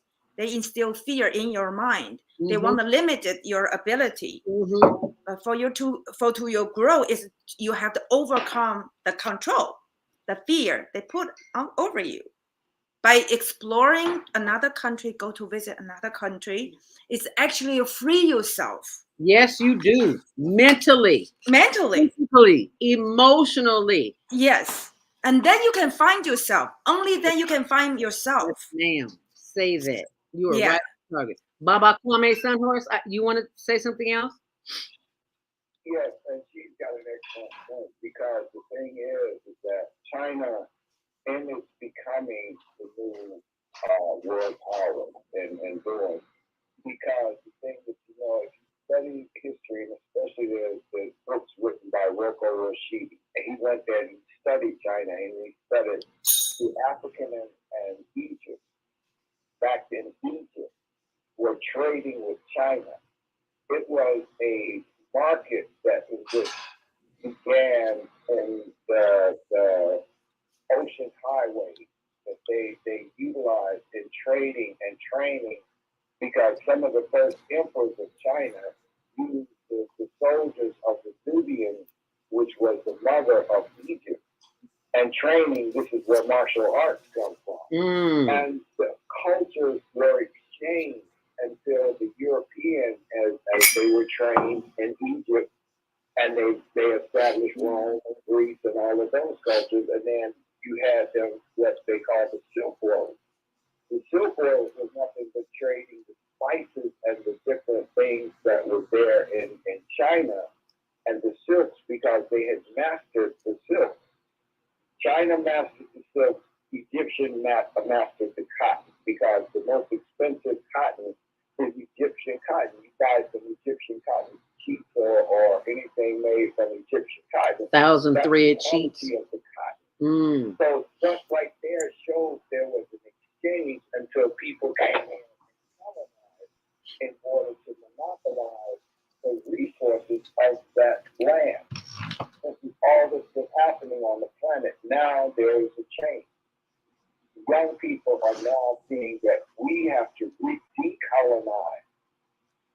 Yes, sir. Decolonize the system and know that there's independence and wealth on every continent. And we can, like she said, we're all human beings. We come in multitudes of varieties of color. Yes. That is the part of being able to know that that's another human being that has resources that we can exchange. You're absolutely right. Thank you, Baba Kwame Sunhorse from Georgia. If you'd like to comment this. I'm not in Georgia. I'm here in Illinois. Oh, are you? Oh, my goodness. I didn't know that. How long are you here? Yeah. I'm here until the 4th of July. Oh, we got to get together, Baba. I didn't know that. Oh, my goodness. You didn't tell me. You may have told me and I just missed it. I apologize for that. Oh, that's right, because you were in Nauvoo, but I didn't know you were going to be here this long. Okay, yeah. Well, we'll talk after the show. Definitely got it. We got to break bread, have some tea, something. We got to do something. Have you over here for a meal or go out, whatever you want to do. It's fine with Baba Kwame. Yeah, and that way, maybe Zoe can join us too. I'd like to. That would be a lively dinner. Actually, I have a news to tell you. Next week, I'm going to Haiti. Are you? Mm-hmm. Really? Yeah. How did that come about? I met a Haitian pastor in New York last June when I was helping someone to run U.S. Congress. And so we developed very good friendship since last year. And I was talking about to go to Haiti with him last November. It didn't pan out. Now I have to make a trip out of the country with my mom. And then I was thinking, okay, I'm going to take my mom to Haiti. So we're going to spend a week in Haiti. Wow. Yes. I'm going to help. I just got a text message. So some Haitian, we're going to build some business relationship for them with doing import export with China. And then just put some in. Yeah, I think we need to do the business exchange or culture exchange, and we exchange information. And I have a neighbor who is from Ethiopia, and then I'm helping him to get some quote about buying trucks for Ethiopia, and he wants to sell coffee beans to United States and China. I say, okay, I will see if I can put you in contact with someone in China. See, we just share our resources, our information, complement each other's life. So it's just so much fun. I think there's no need for fear for anything, we can, for people say, oh, you're going to Haiti? Well, you don't know about Haiti. Yeah. Why you going there? There's nothing there. There's nothing there. That's the Yeah, problem. well, you know, there's northern Haiti and southern Haiti. Port-au-Prince is southern Haiti. It's like a lot of political unrest over there. But there's northern Haiti, which is almost like paradise. I've been watching YouTube on the northern Haiti called That's Where I Will Be, Cap Haitian. And I think it's, so I've been watching, some of the vlogs about it. It's, to me, when I watch that, I feel like, oh, this is only, it looked like a Beijing in 1985 when I first visited Beijing as a just middle school graduates. And then the same thing. And I just feel like, okay, you know, we can help people that kind, you know, I almost, when I see Haiti today, it's like, you know, 40 years in my past. But we can help them to move forward. So yeah, I'm very excited about my trip. I'm excited too. Now you have me going to YouTube and pulling up Haiti, and I'm thinking to myself, I've never heard anybody say that they wanted to go to Haiti. Well, I have. There's a fellow producer at KNTV where we produce the Higher Learning Network show. He's from Haiti, and he's always telling me about good things that's going on in Haiti. So it's not like I don't know about it. It's just that I don't pay a whole lot of attention to it. Okay, there's northern Haiti that you talked about, hooked on Haiti. Yeah, Cap Haitian. Northern Haiti, castles and beaches. Oh no, see, they don't show none of this on the news. No, they don't. Oh my goodness. I think just that's we have to overcome the control of media and the information. They just out there, they are instill fear. Yes. See, this is what happens when you sit in front of a television all day and it tells you of all the bad things that's going on in the world, and you are afraid to move forward because of what you have been shown. Wow, that is powerful. I can't wait to see. We talk about this perfect hideaway in Haiti. It's 8:26. We got to go to a commercial break in just a few minutes, but I just wanted to. Yeah, northern Haiti is beautiful. Thank you for that. I know, what does that have to do with China? But we're going around the world this morning. A Chinese American going to Haiti. That's why. That's where the link is. Wow! In Haiti with my new friend. What's up, buddy? What's up, buddy? How you doing? Yeah. Say hi to everybody. Come here. Okay. Come here, Matthew. You can look at that on your own. Just go Google Haiti, northern Haiti. I love this, and I'm looking at where he is. Oh my goodness! Oh, that is gorgeous. They don't show you this on the news. They don't show you northern Haiti. They do not show you this at all. I just got a text from Naima Latif. I believe that was Naima Latif, that somebody wants to speak. She's waiting to talk. That's my sister Barbara, who's visiting me this weekend. She lived in China. She lives in China, and she is video. Oh, let me go to the phone lines. 515-605-9325. Press 1 to speak. 312-721. Is this Barbara? Yes, it is. Hi, Barbara. Thank you so much for calling this morning. You're Naima's sister, right? Yes, that's right. And where are you calling from, Barbara? It's my daughter and her husband who live in China. Oh. The first time that I visited was in like about 2012 for the World Fair, and she was working as an interpreter in Shanghai, and I spent a number of weeks there with her. She got to meet a lot of different dignitaries that she interpreted for. I'm trying to remember who some of them are, but oh yeah, she met Mayor Daley. She also met the former First Lady Clinton and Arnold Schwarzenegger and a number of different people who were there during the World Fair. She was working as an interpreter, and I found Shanghai to be extremely unique. You know, it was a beautiful city, but it was very crowded. I was almost have a lot of Black people walking around in China. Wow. It was a major culture shock, but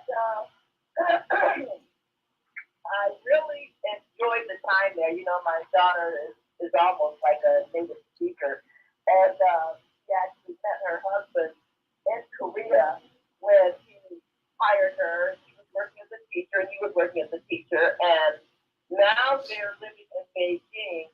And, you know, my experience between Shanghai and Beijing helps me to understand how not to judge a whole country based on the business of one particular place. The cities are so different. The atmosphere was different. I totally loved Beijing a lot more than I did Shanghai. And my daughter actually, as a teacher, they've been there about 10 years now, almost, teaching at the Beijing Haidian Foreign Language Shayan School. And it's a private school where the students live there on campus and go home for the weekend. And she's a middle school teacher. She's teaching English. And the kids don't often know that understand them that they're speaking in Mandarin. She got her master's in Chinese language and culture. And so it's very interesting hearing her stories about her students. But some of the things that she and her husband has shared has been about how China is becoming more confident. Now, there was a time when her husband, he teaches history, and he was able to choose his own set of books he wanted to teach out of. Well, now China is cracking down on that, you know, saying, you know, you can't, they're censoring what you can teach in terms of history. Don't say any bad history about China, you know, so they, you know, and during the time of the anniversary of Tiananmen Square, they shut down the internet for 2 weeks. Whoa! They didn't want people talking about it, discussing it, remembering it, none of that stuff. So they're cracking down a little bit more and sort of, you know, controlling what can and cannot be said, even on the air. You know, they have blocks on Google, blocks on Facebook. So a lot of information doesn't always get through to them on what's happening in other parts of the world. Wow. So that's pretty much what's going on here in America as well, because we are taught one thing. You know, we are no different. We think we are so informed and so enlightened, and we are really so confused because we just don't have a clue. Thank you so much for calling and sharing that, Barbara. Wow. I want to say one thing about for what the Barbara just talked about, the the Tiananmen Square protest that is being censored at this point. Because June 4th is the date that across the world that they try to it's commemorate June 4th. But very few people know. I was one of the college students protesting in Tiananmen Square in 1989. Oh, wow. Okay. And I can tell you that one of the reasons the government is censored is because what the information spreading across the world is not the truth. Because I was there myself. But what you see on TV is not what it is. It's the selected facts through a one individual's lens. That's not the whole story. Right now, nobody has the correct picture of what's actually going on. And I think the government, there's mishandling of that event, the incidents, but there's a lot of things that people do not know.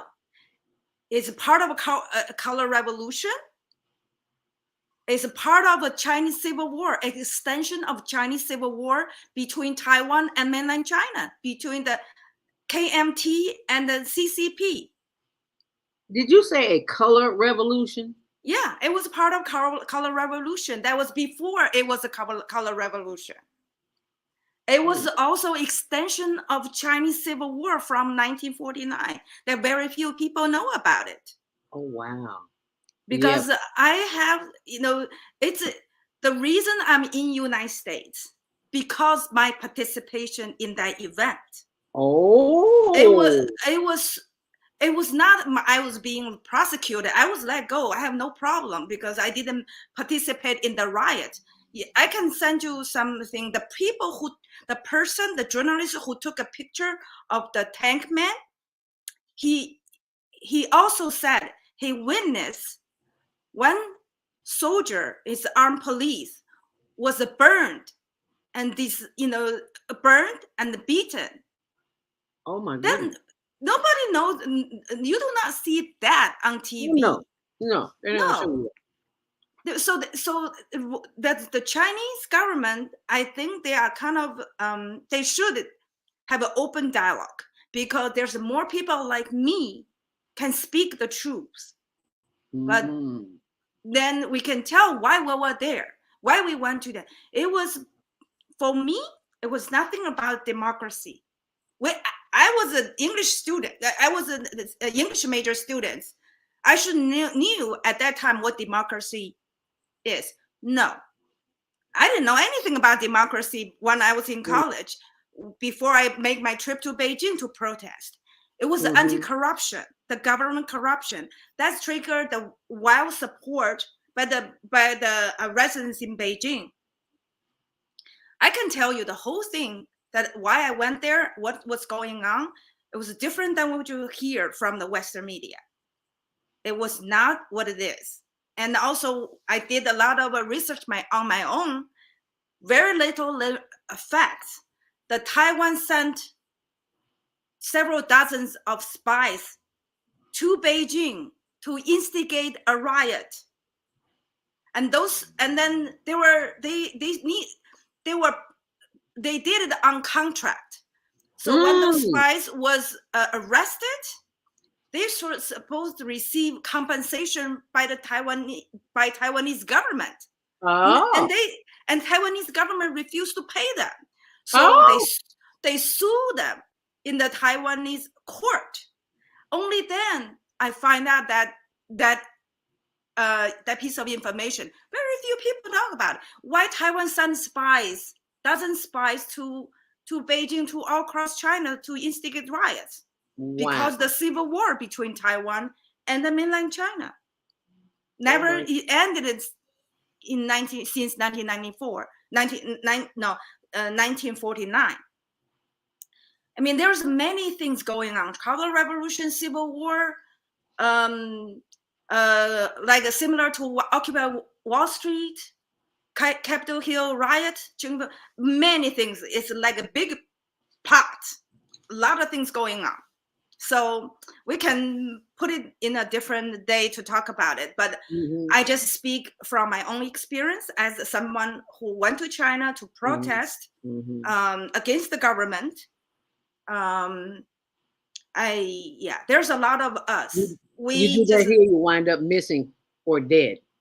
You wind up missing. No, you know what? Not only I'm talking about in America. There, you know what? They're not okay. There was no Hammond massacre.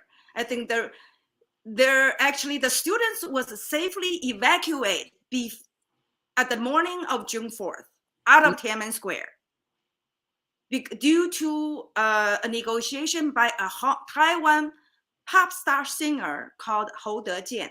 I think he is the unspoken hero. Nobody talk about him. Because for people who lie in New York talking about whole event, they intentionally cross this person out. But he is the true hero to save the life of thousands of college students from Tiananmen Square. So I think if someone want to talk about it, I can go on and on about this because it's passionate. It's part of my life. Okay. And so I did a lot of start. Yeah. I can hear it in your voice. Baba Kwame Sunhorse just sent me this about Haiti has trillions of dollars worth of natural gas, but the West doesn't allow it to prosper. The West is basically stifling, murdering Haiti. Well, that's another show, but I just pulled it up just so you could see it. We got to take our last break, and we'll be right back. So stay close. So you can call in and share your comments on why you think entrepreneurs are visiting and moving to China. Call in at 515-605-9325. Press 1 to speak, and we will be right back. Hi, I'm Naima Latif, executive producer of Female Solutions, global radio TV show. We are a part of the online network of Associated Internet Radio Hosts. On Air. On Air empowers you with transformative news and interactive radio TV shows. This is such a wonderful time to be alive and to see our human family coming together as one community as a result of that powerful tool, the internet. We can now talk directly to each other all over the world. There's no need for conflict or misunderstanding. There's no need for violence to solve our differences. We can talk to each other face to face until we reach an agreement. Auditor offers a fantastic global guide to communicators from all over the world who are using their internet platform to inspire us to strive to be our best selves in order to become the kind, compassionate, loving people we were all born to be. Once we do that, we'll see planet Earth transformed into a place of peace. Subscribe to the recommended YouTube channel, Facebook pages, and podcasts created by these Voices of Enlightenment. On Air provides daily newsletters and a weekly magazine to keep you abreast of events and opportunities. On Air news affiliates in television, radio, and print share information, insights, and interviews with notable personalities. Go to onaireverywhere.com for a daily dose of uplifting news. We're on air everywhere, online all the time. Essentials is re-engineering what health looks like by leading you to the best wellness initiatives in the world. Start your coaching plan today and create a new paradigm of health. Click here to learn more.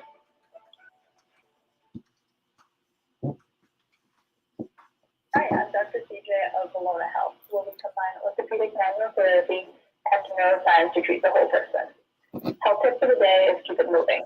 Doesn't matter how, just keep it moving, doing something you enjoy. Walking, dancing, rolling on the floor with your dogs or kids, really anything. The body craves movement to keep its bones, joints, and the muscles happy. Even our mental health and internal organs and digestive system rely on our movement. Thanks for being a part of the Higher Learning Network of the Female Solution.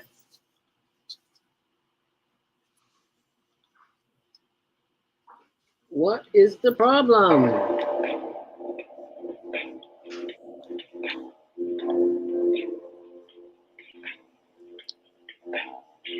Grand Rising. And thank you for joining us back here on the last 15 minutes of the show. I'm your host, Zelda Speaks, and we're joined by Zoe Ma. Why are so many entrepreneurs visiting and moving to China? But before we do that, let me share this page with you, Inspirational Conversations. This is a copy of my third book, I believe it is. A page a day keeps your sanity at bay. This is a book that I used to read from on actually Troy Tyler read from it on her show on on V103, and as heard back in the day on Gospel Radio 1390 WPCI, the station that I was on, and Troy Tyler's show on V103, 102.7, and the Higher Learning Network TV show. And this is inspirationalconversations.blogspot.com. But I want to share with you what I do every day. I don't know what I'm going to say. I just get on the computer and it happens. And I just allow the words to flow through me. And I just want to share that with you this morning. So this is your inspiration.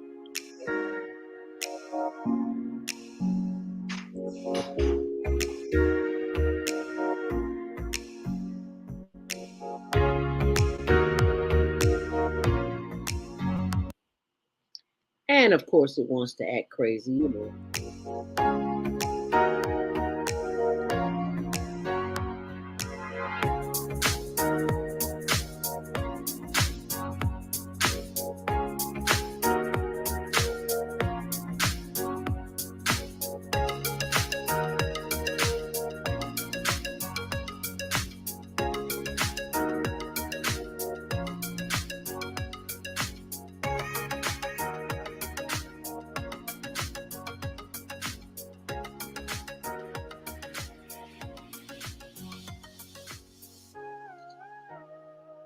And that's youtube.com at Inspirational Conversations. I apologize for those who are listening. I didn't read it, but I should have.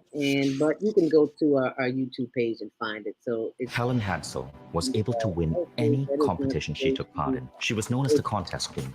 I apologize for that, but stuff happens. How did that happen, Zoe? What? There you go. Back to Monday Morning Mindfulness. 312-721. Do you have your hand up? 312-721. I see a hand up. Okay. All right. Well, let us continue, Zoe. That video that I had up, Haiti has trillions of dollars worth of natural gas. I'm going to put all that information on my blog, zeldaspeaks.wordpress.com, because we may or may not get to all of the information. Well, I know we won't, so it'll be on my blog on zeldaspeaks.wordpress.com. Go ahead, Zoe. Yeah, I think from I haven't been there. I talked to I only learned about Haiti through my friends, and then I see Haiti as undiscovered gem. I think it's our job to go out to explore, to seek truth. So we shouldn't be controlled by the fear, by through kind of prejudiced media that instilled in our mind. We can, when we travel, we can feel the humanity, the energy of humanity. Doesn't matter where we go. We are connected through with the place and the people we visit. So I feel, even like for my trip, I feel I can learn so much about Haiti. And if I can tell people, hey, as a Chinese, I'm not afraid of Haiti. You guys should not be fear of Haiti either. Explore the beauty. Explore the beauty of it. And so far, what I see is about a northern Haiti. It's a beautiful, beautiful place. Just like so many places in the world. Of course, I'm very updated with, not very updated, but I think compared to a lot of other Americans, I'm quite updated with what's going on with Port-au-Prince, because I have my friend whose brother is it's a politician in Haiti, so I know a lot of insider information. Okay. So I know, like, okay, don't go for the time being. Don't go to the south. Stay on the north, and I'm not afraid of it. And I think I will enjoy. I will have a good time over there. Wow, a whole week of fun and sun. I just love it. Yeah, Go ahead. Go ahead. Yeah, but I think for the same thing, like for a Chinese feel comfortable to travel to Haiti, a Chinese American, it should be you should feel the same comfort that you can as an African American travel to China. And China is extremely safe place. If you watch the slides video, there's a time he actually traveled in the middle of midnight. Yeah. And he missed the train and all the public transportation. And then he walked an hour and a half back to his hotel. Wow. Probably is already out. No problem. Nobody. And he saw even girls riding bicycle. At midnight. In the midnight. In the country. Yeah. So you should not have, in the safety in China, it's not a problem. And you can see him, no matter which say, China is a police control state. Nobody bother him. He can videotape everything walking around. No police stop him. Not here in America. You better not be caught at night, especially a black person, a so-called black person. You better be at home, because you can expect some harassment on some level. Not in China. I think in China, from my own experience growing up, and then, I can tell you a story. When my mom first came before Christmas, because China just had an outbreak of COVID, and then it was like very quick and wild. There's nobody. You can't even barely can find taxi because everybody transport people to hospital. And then my mom had to finish some homework, and then she had to change her phone paperwork. And then I told my mom, I said, Mom, there's nobody can help you there. Go to the police station. They will help you. And that's my mom. She went to the police station to have them to help her set up her new phone, fill out some paperwork. She went to the police station to do that. Okay. And so in China, police have a totally different definition. Police is there to help you, not to harass you. Unless you are a troublemaker, then you call it upon yourself. But otherwise, I saw a video of a handicapped person walking across the the 8-lane street, and then the light changed, so this person could not finish crossing the street. You know what happened? The police went over to him, carry him on his back to finish. I saw that. Yes, I saw that. Yes, I posted that too. I was like, police don't do that here. Yeah, that's and the police in China, they don't carry guns. Oh. So there's a two type of diverse police. Is armed police for is special police, but otherwise the rest who do not carry guns, they are there to as an information desk. Wow. So you ask them everything, they're supposed to help you. There's a kid I saw, he was a runaway, and then he lost his money and he lost his ID card. So he went to the police station, asked, can I have, issue a ID card? And he was crying. So what the police did, buy food and water for him and call the parents, say, come to pick up your kids. So that, the police is like it's information desk in China. Wow, an information desk. I cannot imagine the chaos that would happen here in the States. Yeah, so and they play that game with us every maybe quarter, 6 months or something like that about turn in the guns and you'll get $100 or $200. People can't see through that. That is just a joke. They're just playing with you. The guns that are on the street are in the thousands, not hundreds of thousands. So they do that as a way. Let me be quiet. Well, I just share that, when my mom is in need of help and there's nobody there to help her, I just told her to go to the police station to get help. And then the police spent 2 or 3 hours to help her to change phone, set up the new phone. And now, if you were a senior here doing that in America, the police might say, well, baby, I don't have time for that. Take that to your store and let them help you. I have, and that's not to say that they don't do it here. I just have not seen it. I'm sure it exists somewhere because there are a lot of officers who are doing good in the hood, supposedly, but it just, for the comfort, they can do it. You can think of that idea. So if you have nowhere to go, you go to the police station. Yeah, I think it's like for some Chinese, a lot of Chinese, that's the last resort. When you have no place to go to the police station and ask for help. Wow. Well, it looked like it worked out in her favor because it's like, look, what is she gonna do? She's not gonna hurt anybody. The least you can do is help her. And the fact that seniors are revered, they are put on a pedestal, they are worshipped, they are appreciated. That's what I love about the country. That's what I love about China. That's what I love about. So that's why I kidnapped my mom from China. I see. I make her to live with me because she's in her 80s, and I don't feel comfortable to have her live alone. Even though she want to go back to China, and she feel in her mind because she lived through extreme poverty before CCP took over. So in her mind, China beats America any day. She doesn't want to. Yeah, she doesn't want to live here. I mean, we have a. Go ahead. For a couple months, she has a lot of trouble. Just accept the fact I want her to be close to me, and then so whenever I travel, I take her with me. You know, but but for her, she had more independence in China, and it's more affordable for her to live in China.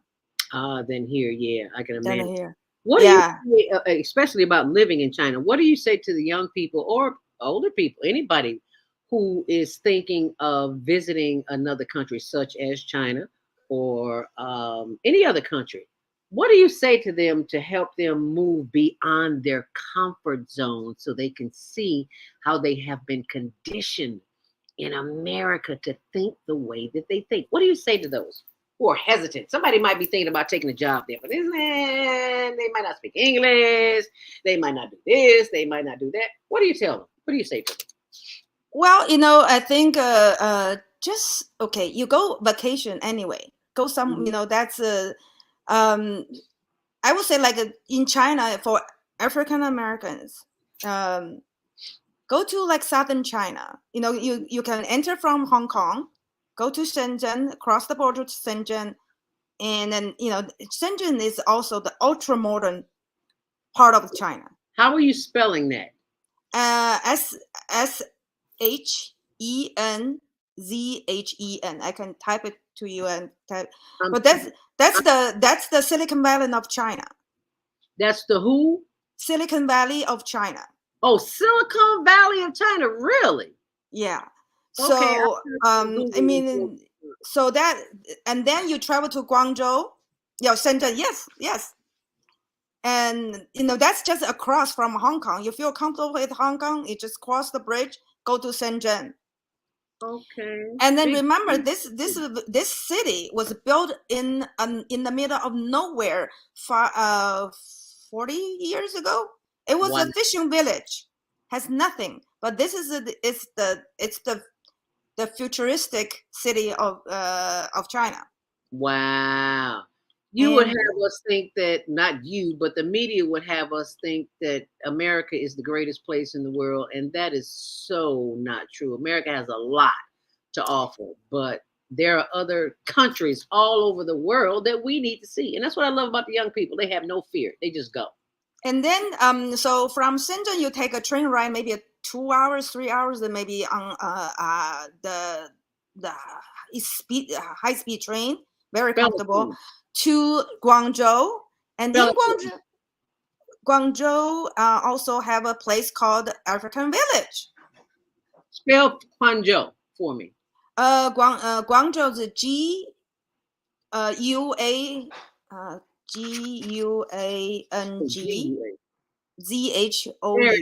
Yeah, Guangzhou. Yeah. I was spelling it wrong. Guangzhou. Yeah. Mm-hmm. Okay. City Guangzhou is almost the first port open to the world after the Opium War with the England in British in 1842. They forced the opening of Guangzhou. So in Guangzhou they have a foreign concession. So the houses was more like colonial Europe. Mm-hmm. Mm-hmm. But so there, you can find. I think about like 200,000 Africans living in Guangzhou. Ooh, look at that building! Wow. Yeah. Wow. China, from an architecture and the infrastructure perspective, China is way ahead of US. Wow, would you look at there? Any modern city in the world, you would think this was in the States, and it's not. Wow. Apologize for what you hear in the background, but I can't because Naeem will kill me if I don't. We got to play our ending, so just hold on a second. We're going to do an after show. Can you stay, Zoe, or you have to leave? I can stay a little bit longer. All right, we're going to say bye in all these languages, but don't go anywhere. I'd like to thank all of you who participated in today's discussion. And to our global family listening from all around the world, we say thank you. Thank you. To our family in China, Xie. Japan, arigato. Arigato. Korea, kamsahamnida. Kamsahamnida. Russia, spasiba. Spativa. Germany. Danke. Donkey. Poland. Dziękuję. Dziękuję. France. Merci. Merci. Spain. Gracias. Gracias. Italy. Grazie. Grazie. Egypt. Shukran. Shukran. Ghana. Madasi. Madasi. Nigeria. Eshe. Eshe. Africa. Diabonga. Diabonga. Senegal. Geret. Jeret. Kenya. Asante. Asante. Israel. Toda. Toda. Pakistan. Shukriya. Shukriya. Afghanistan. Tashakur. Tashakur. Saudi Arabia. Shukran. Shukran. Assalamu alaikum. Assalamu alaikum warahmatullahi wabarakatuh. No, I messed it up, Naima. And may peace be upon you and the mercy of God and God's blessing.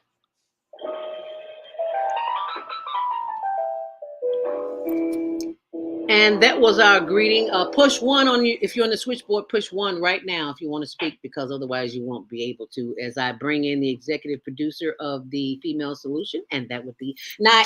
Naima, how are you? Take it away, Naima. Hey. Long time no see. Yes, good to see you. Good to see you. Yes. Yeah, and my sister Barbara is visiting me this weekend. Her daughter graduated from DePaul University, summa cum laude and everything.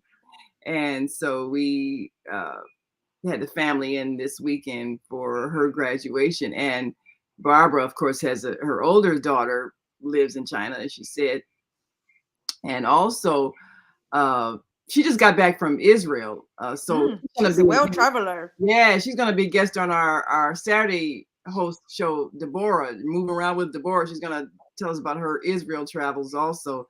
And I think my daughter, who just got back from Turkey, is going to be on the show as well. Ooh. They've been just traveling all the world, and then that's one of the reasons why we do that greeting at the end, because, on internet radio, people are listening from all over the world.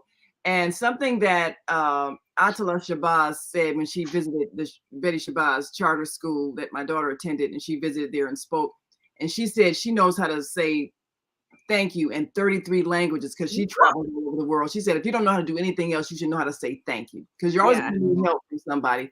So at least know how to say thank you. So we've got 16 languages where if people listen to the show every day, they're going to learn how to say thank you, at least in those languages. And that comes in handy, just manners, gratitude, because you never know when you're going to need help from a stranger when you go to a foreign land. Wow. So we're teaching every day. But it's funny. My sister was mentioning how she was treated. Oh, hold on a second. I got an echo here. I want to pull this up. I'm so glad she said that, because I typed in thank you in all the different languages, and this is what popped up. And I just thought I'd share that with you very quickly.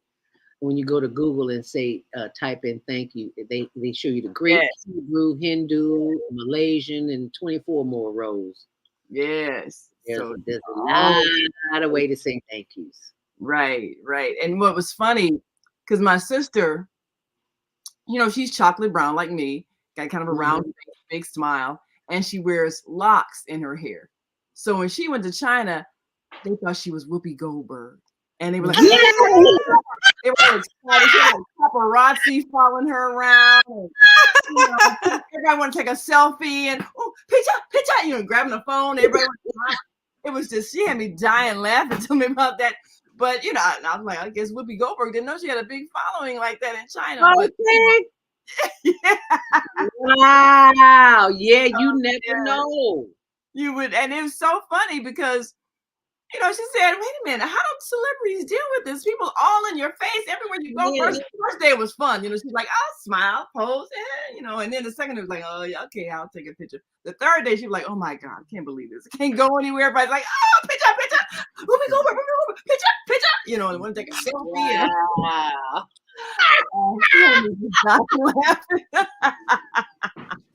I think that's why some celebrity can't handle paparazzi all the time. Yeah. And then in China, you get like 10 million people.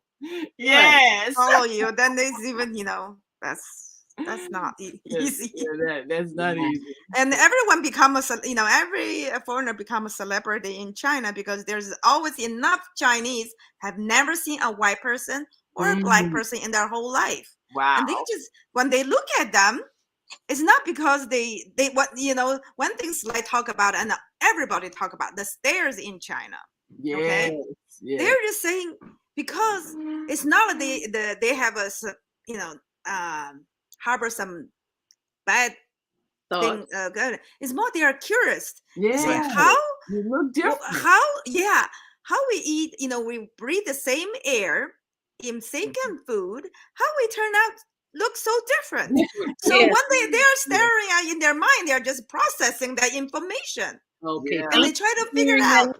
Thank you, Zoe, for clearing that up. Yeah, because that's really all it is. People touch your hair because especially if you've got a different kind of hair, like locks or fluffy squiggles or something. And I had that happen when I was in China. People would come up to me, run up to me, want to take a picture with me and everything, take a picture with them and the family. And then they would go home and say, look, they would say, look, we eat the same thing. How can these people look at, they turn out different? Right. What's in the water? What was in the air? Yes, in the water. It's definitely in the water. So, I know like curiosity. I didn't get offended. Now, some people might, like you say, they think they take it the wrong way. Like, oh, they think I look odd, but no, it's different. No, I've seen that before. It's like, oh, that's a different kind of person. Wow. And then the Chinese are extremely curious about everything. So that definitely, and then from the countryside, I think most when you go to the big city, the local, like Beijing is a touristy destination for the Chinese too. Yeah. It's almost like in Washington is people want to make a trip there once in their lifetime, and you're talking about 1 billion Chinese want to do that. So Beijing is a tourist destination. It's crazy. So you always find people who from some corner of China who have never been seen a foreigner, that they have a different color of skin, a different kind of a hair, and they will stare there. They're just thinking, wondering why.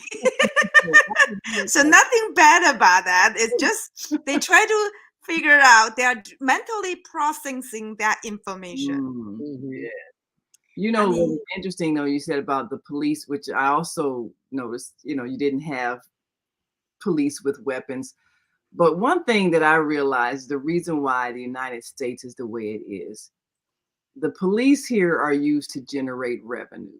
And so they're always looking for an opportunity to arrest somebody or to give somebody a ticket, because they won't tell the truth about it. But the truth is, you're expected to generate a certain amount of revenue, either writing tickets, arresting, because that's how the city makes money. So that's why they haven't been the helpful kind of people, like the service desk, like you mentioned, those kind of people. They haven't been those kind of people because it's like an adversarial situation they're being put in every day. Even the ones who might have joined the force and wanted to be a helpful person, there's pressure for them to generate money. And that means they got to arrest a certain amount of people. They got to give a certain amount of people tickets for whatever it is, whether it's parking, driving, anything. And this is why we have this stressful thing, this relationship between the police here, because they really aren't here serving the people. They're here serving the financial interests of the city. And when we change that objective of why they're actually out there, then we can help them change their behavior. There's that, then plus the extreme fear they have, because not only do they have weapons, but everybody else got weapons. So they're always on alert, always paranoid. It's really a mess. But we need to go to China and observe how a country with all those billions of people are able to still maintain peace without having everybody afraid all the time. And I think it is a cultural thing. I remember reading when I was riding public transportation in China, and it was crowded. It's like, wall to wall people, just like it is here on rush hour. A bunch of people there, but nobody bothered anybody. No drama, nobody arguing. Everybody kind of just sitting, minding their own business in their own little world. Sometimes they might have been their phone or reading a paper or whatever, but it was silence. And I thought, wow, this is different. Because you know, if you ride public transportation, you got all kind of wild conversations going on, and somebody will say something to somebody, you know, he's scared a fight may break out. There was none of that. Just silence, peace, everybody minding their own business. And a couple of times when I looked kind of confused, like I was trying to figure out how to work the machine to get the transportation card and everything. And people would come over and help me. You know, if they didn't speak enough English, they'd find somebody who could. You know, one guy, he was trying to go on his phone app, you know, the translator app, and try to figure out how to explain it to me, but the words weren't coming out right. Oh. So he went and got somebody who could speak English a little better and help me. But I found everybody helpful. There was probably because I was foreign, you know, obviously a foreigner, but there was a politeness. And one thing I'm gonna mention to the Mayor Brandon Johnson, Chicago is a world-class city. We're supposed to be an international city. If I did not speak English, I would be totally lost coming into this airport because they don't have anything translated in any other language other than English. We have too large a Chinese population. We should have everything translated in Spanish, Chinese, Arabic, and Polish at least, because those are big populations here in Chicago. And if this is an international city, you can't not have things translated in the languages that people speak. That doesn't make any sense. So I'm going to definitely speak to them about that. Let's make this an international city.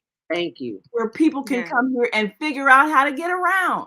Because you'll be lost if you and people aren't nice here. They don't help you if you look lost. They just let you wander around looking lost. They're scared of everybody that's different. So we don't have that same level of courtesy where somebody will help you get to where you're going. The police, you know, they're hostile. So I mean, we have to change the culture in this city so that we are more welcoming, because this is an international city. It is an international stop off for a lot of people who are coming from other countries. And there are a lot of the large Chinese population here. We should have information. Everything should be translated into those languages that people speak here. So yeah, I totally agree. Not only just for tourists, but also for residents here. Yeah. You know, we have like a sizable minorities here, from different countries, and not every one of them are fluent in English. Right. I just the other day, you know, Chinatown has a new alderman, and she sent up a newsletter in English, and I said, you know, why don't you send out in Chinese? You know, you just can't assume your constituency speak English, read English. And I think the city should make an effort to do that, to translate their newsletters in different language. Yes. So yeah, you're right. They just started doing it for the ballots. You know, when you go to vote, they just started doing it where they have it in other languages. I think that might just maybe like 8 years ago. I'm not sure which person started that, but I mean, it's long overdue, because you know you got all these populations of people, and if you don't speak the language, I mean, you really can't even vote unless you just go by, you know, somebody's photograph or number. No, there's no photograph, just number. So you just a number. Right. And there's a lot of because I was involved in the election back in April about this, and we try to rally a lot of Chinese citizen, Chinese American come out to vote, and it's not easy. And then, you know, we have different platforms. One is all in Chinese, one is all English. I think I definitely think your suggestion to the mayor is good. We need to make Chicago more international by teaching more languages. You know, print out material in more languages, more welcoming to the tourists and to our residents too. You know, a lot of our residents do not speak English either. Yeah, and you know, when someone comes to another country and they're an adult, it's not as easy to learn a new language. It's one thing when you're a child and you're still your brain is still kind of absorbing language. But when you're like in your 30s, 40s, 50s, it's not easy to suddenly be bilingual and learn a new language. And so people say, well, they shouldn't come here if they can't speak English. Well, a lot of people come here and they can't speak English. You know, their children might grow up here, but they still are speaking their native language. So you can't penalize people for that. Because, I mean, how many of us are fluent in more than one language once we became an adult? We might have taken a class in high school. How many people even remember any of it? If you took Spanish or French, you might know 3-4 phrases, but after that, you forgot it. Nobody's using it, So you can't expect an adult who lives here and didn't learn English as a child to suddenly just catch on or be as fluent as they would need to be as a native speaker. So you have to. I think when we travel, language is the biggest barrier. But so a lot of people feel like, oh, I can't travel overseas because I don't speak the local language. That's a fear. But I remember when I was in '95, I was in graduate school. I went to Mexico and Guatemala, and and I didn't speak a word in Spanish. So, and then, and unfortunately, I was left alone and going to Guatemala on my own. Oh, wow. I went with a friend. Then in the middle of the trip, my friend had to leave, go back early. Oh, wow. So I decided to continue my trip to Guatemala all on my own as a little chinita. You're Yeah, I was a daredevil. So I was a poor student. I didn't have money for my trip. The funny thing is, I have to borrow $600 from my bank to go for my trip to Mexico and Guatemala. Wow. And so I have no clue. I went with a friend and I left, and my friend had to leave early. We finished the trip in Mexico together, but then I took a took a bus from Mexico City to Guatemala City. It was 16 hours to the border from Mexico City to the Guatemala city border, and then I missed my bus. Oh no! I was chaotic. Oh, it was an adventure, and then I didn't speak a word in Spanish, but I remembered brought with me a phrase book. So I was kind of reading some of the phrase book and just know some basic words. And that's how I finished my trip in Guatemala. I met a fellow tourist, and I lost my luggage in the bus. My luggage was left in Guatemala City when I went to Tulum, so I was in Tulum without my luggage. So it was an adventure. Oh yeah, but I had a lot of fun. I sometimes I love travel alone because when you travel alone, what did you like most? What did you like most about? What did you like most about Guatemala? That's a place I've always wanted to go to. Antigua. That was outside of Guatemala City. Guatemala City at that point, it was, remember I was there in 1995. It was not very safe at that time. I went to a sandwich shop. There a guard with a machine gun by the door. Oh, but somehow I know. Whoa! Back up. Say that again. Their security guards had a machine gun. I thought that's what she said, but I just want to be sure. Yes. So and not a pistol. No, machine gun. Yeah. Yeah, the big long one. That was 95. Yeah, 95. I was there in 95.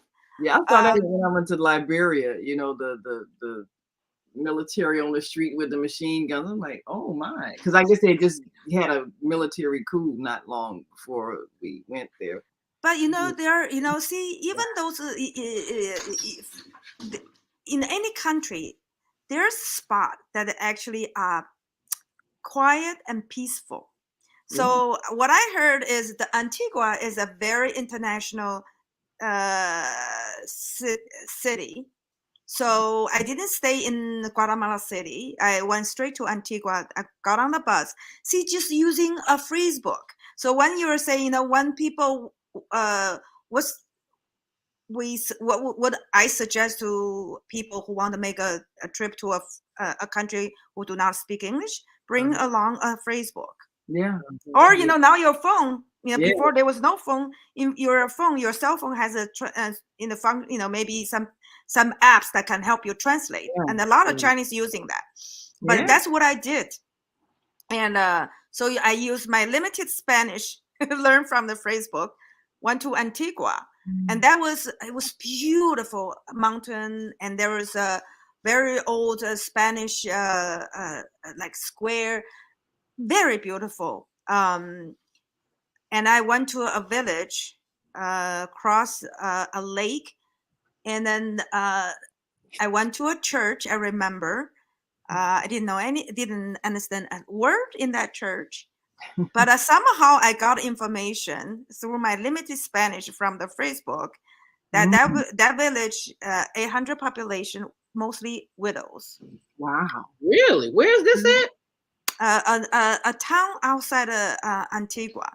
Sounds And like then in Africa where there's I'm sorry, Zoe, I just had to say this. I think they call it a brain fart in America. I have to say it before I forget it. In Liberia, there's a country like that where there's only women, and they don't allow men in until it's time to mate, to produce no, children. the reason I didn't figure it out, I didn't know.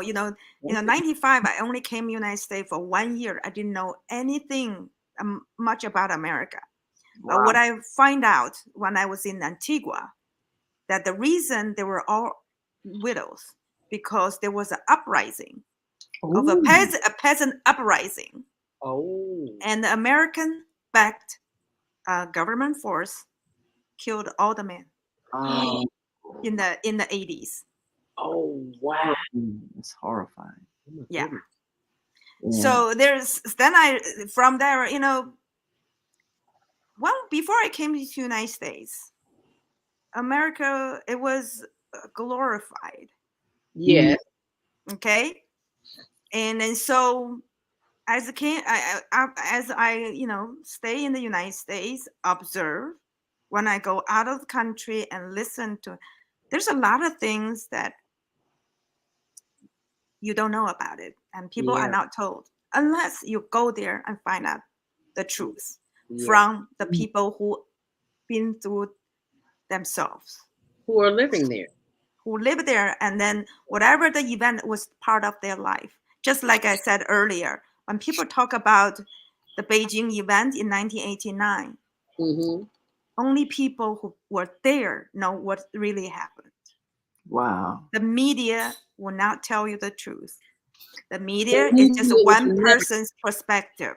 No, I beg to differ. The media is not one person's perspective. The media is a conglomerate of corporate heads who tell the media what to do because corporations own America. Right. I learned that working in the newsroom. I've been preaching this since the 90s.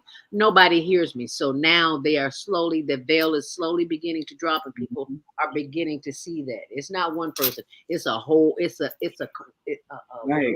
Inclusive. Corporate interests and based on what's profitable for them, they allow certain information to be told, and they tell it in a certain slant because they're trying to maintain a certain control and power. And that's why we get the news we get, which somebody benefits from the way a story is told. And and like my sister was saying about the blackout of certain things, even in China, America does that too. We like to say, oh, this is the land of the free and we got free speech. No, we don't. We have brainwashing. So you think your speech is free, but you've already been told what to think. So they don't have to worry about you saying anything because they already know what's in your head because they put it there. Yes. I mean, I for me, so sometimes I do compare to what I learned in the past when I was in China. I feel like brainwash is a way of life. When you were born, your head is empty. It's a vacuum. So your parents the first person to brainwash you is your parent, and then school, then institution. Yep, that's right. That's right. So it's like before we didn't have a control. We don't have control what being put in our mind. But as we grow older, it's up to us, right, to verify everything. That's right. So whatever it's you are, and I think people are born with curiosity, and then let's just nurture our curiosity by going out and verify the facts. So then we are in position to say what do we want to. Right. We control ourselves. That's a freedom. And for me, I always say, you go there and you see, and then and then you do comparison, and then people say, oh, a lot of China is this and China that. I say, well, okay, American is this. Sometimes it's universal. Yes. Propaganda is universal. It is. Brainwashing is universal. And it happens in any country. Every country does it. Fake. It gives you a false sense of superiority. Let me show you very quickly. In 1996, I believe it was, when I went to South Africa, first time I'd ever left the country. And I get there and I say, I want to go to the hood. I don't want to do the tourist thing, see all the shit. I want to go where people live off the land.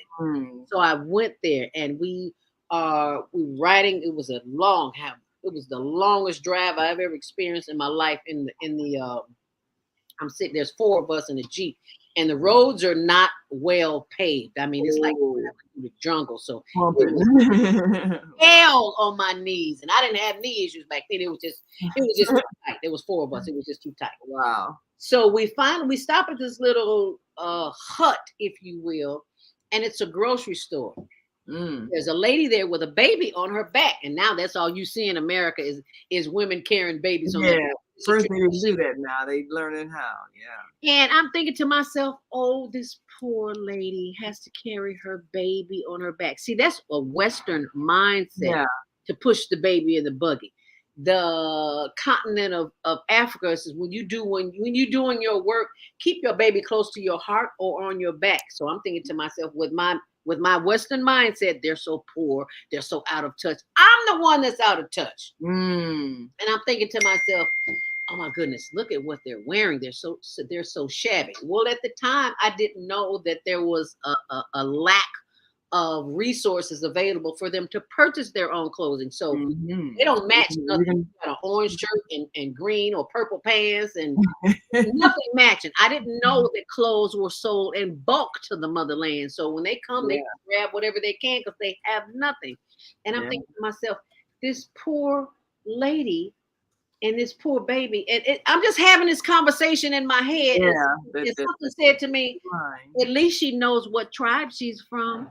Oh, that's the thought that came in my head. So I had this feeling, and now I understand why when we travel abroad as Americans, because when I went to London before I got to Africa, and I was trying to order something to eat and it wasn't coming out right, and somebody came to help me, and the guy told the waiter, said, "Oh, she's from America, just help her." And I was like, oh, okay, so what is that supposed to mean? That means you don't know nothing. You don't know nothing, and you think you know everything. And you think you know everything. Yeah. That's the American. But you don't know that until you leave this country. You have to leave this country and see other parts of the world.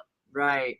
My daughter just came back from Turkey. When she was over there, everybody thought she was French because, that I guess a lot of French people have that complexion, little lighter brown complexion. And so, they would come up to her, oh, bonjour. And of course, she knows a couple of words of French. She said, oh, bonjour. And then they started talking and she was like, I don't know that much, wait. But, she said when she explained to them she was American, and then they were saying, but where are your people from? Because they knew she was from somewhere in Africa. And she said, well, I'm African American, but, I don't know. And they were like, how come you don't know? And then she was explaining the whole slave trade thing, which a lot of people in the world don't know what happened. Don't have a clue. Oh no, that's terrible. And so she was saying, well, see, this is why it could be very kind of a hurtful thing when you ask an African American where their people are from, because we have not been allowed to know. We were taken away forcibly and separated from our families. So we don't know what part of the continent we're from. And people would just be horrified because they didn't know. And we always think everybody in the world knows. People don't know. I mean, where they studying in school, they don't know. No. They don't know what happened to us who were here, and they don't allow it in the schools. It's the truth is not allowed in the schools. Yeah, how will you know? How will you know? How would you know? And I didn't know. I mean, when I went to South Korea, they have this whole memorial. I know I've said this before about all the different wars, because China and Japan were always fighting for control of South Korea. So they have centuries of warfare, and they were showing all the different weapons and all the different war machines and the war clothing and everything. But they built that war memorial to remind people, so they would choose to not go to war anymore, because they've had centuries and centuries and centuries of killing. And that's really kind of where we're at now. I think in the world, we have to find a way, so we can all talk to each other through the internet. We got to find a way to stop the nations from putting so much money into the military, because it's America that's keeping stuff going a lot of times, instigating or backing, like you say, they will finance somebody else's war. But look at the outcome. A whole village of widows, no men. Wow. So, we need to know where our tax dollars are going. Yeah. We helping to kill somewhere else, because it's our money that's being used for that. Yes. So, we have to take an active role in helping other countries not be overcome with American military. Mm-hmm. Yeah. Mm-hmm. Well, I have to take a leave now. I'm so good to be on the call with you guys. I had so much fun, and we can schedule another time. Yes, we'd like to see you back in, what is this, June, July, August, September, back to school. Okay. Is that good? And okay. then I can tell you about my trip to Haiti. Yes. Send me a postcard too. Yes, I will. So thank you, Zoe Ma. We appreciate you. Do I say thank you very much? Have me on the program, and then see you next time. All right, thank you. We're gonna do some deals with China and work out some of that import-export. Oh, that's one thing. That's the reason I go to Haiti for, and I think I will talk to you later because something about the solar. Okay, sure. But I will. I when I'm going to. That's part of the thing I want to talk with the people in Haiti, and then when I come back, I will talk to you. Okay? Yes. All right. Sounds good. Ciao. Ciao. Hasta la black. I forgot how to say well, that's too much for that. So much for that. But wow, yeah, it is 9:31. Thank you all so very much for keeping us company here on the Female Solution. I hope I got all the calls from the switchboard because the show is about to end. Yeah, I did get all the calls. Baba Kwame, you still with us? You want to give us a closing thought? Unmute yourself. Go ahead. Okay, and excellent show. And the thing that you're doing is opening the minds of people that are tuned in, being able to see that there's diversity on the planet, and you can go be a part of that diversity, not being absent from it. Amen. Amen. That's part of what you're doing is, the whole Shakespeare said the whole world is a stage, and what they use is on most stages that they do to create the play is to put up what they call props. So what do they use to set up the stage of the world is the propaganda. Ah. So the thing in this information, like you said, is controlled by the government. Mm-hmm. And so what they do is give you a miseducation, because if they gave you truth, and the old saying is half lie. Half truth is a whole lie. Mm-hmm. And so what we have to begin to do is, once you go and see for yourself, then you can make the decision and making choices to change. But until then, you just taking misinformation and taking it as truth when it's not the whole truth. All right. And there's nothing like the truth, and that's the truth, Ruth. And that's from Baba Kwame's son horse, who is not in Georgia. He's in Illinois now. Did you know that, Naima? Yeah, I didn't know. I know he was still here. I guess we do have to get together for him to go back. Yeah. We need to go. Was it so not so vegetarian? What's that place? So South Chicago. Say it again. Marjani's. Haven't been there in a while. Yeah, we got to go there. It doesn't matter, long as some greens. I don't care where it is. Yes. So thank you, Baba Kwame Sunhorse. We greatly appreciate you. And we have some I have a comment here. I forgot about comments. I got Beata's Tiny Village says traveling is the best education. You got that right. Yes. And also she says awesome conversations. Thank us. Amen. And if you did not see the awesome conversation last night on Soul Purpose Healing, OMG. You owe it to yourself. You see Viata's Tiny House Village, but actually it was on Soul Purpose Healing. So go to facebook.com, type in Soul Purpose Healing. Yeah. Matter of fact, I'm going to pull it up for you while Naima gives us a closing thought. Well, you know, we are one great big world community. And you look at places like China with billions of people. That is a nation where people are choosing to educate their children to prepare them for the future. They're teaching them the latest in technology. They're teaching them language skills. They're preparing them for the global society. What are we doing with our children? Are we preparing them to go abroad, to understand other people's culture, to be of service because they have skills? What are we preparing for our children? Because the future is coming and it belongs to those who are prepared. So let's get ready. And if you are not ready, you are going to be sadly disappointed. You're going to get left behind. It's just plain and simple. So in the meantime, in between time, I pulled up the Facebook page. Oops. Uh-oh. I think she hit the wrong button, but she will be right back in just a moment. And yeah, I think she hit the wrong button. And thank you, Viata, for a fantastic show yesterday. Definitely awesome. Yes, there we go. Don't ask me how I did that. Okay, so I have the Facebook page here.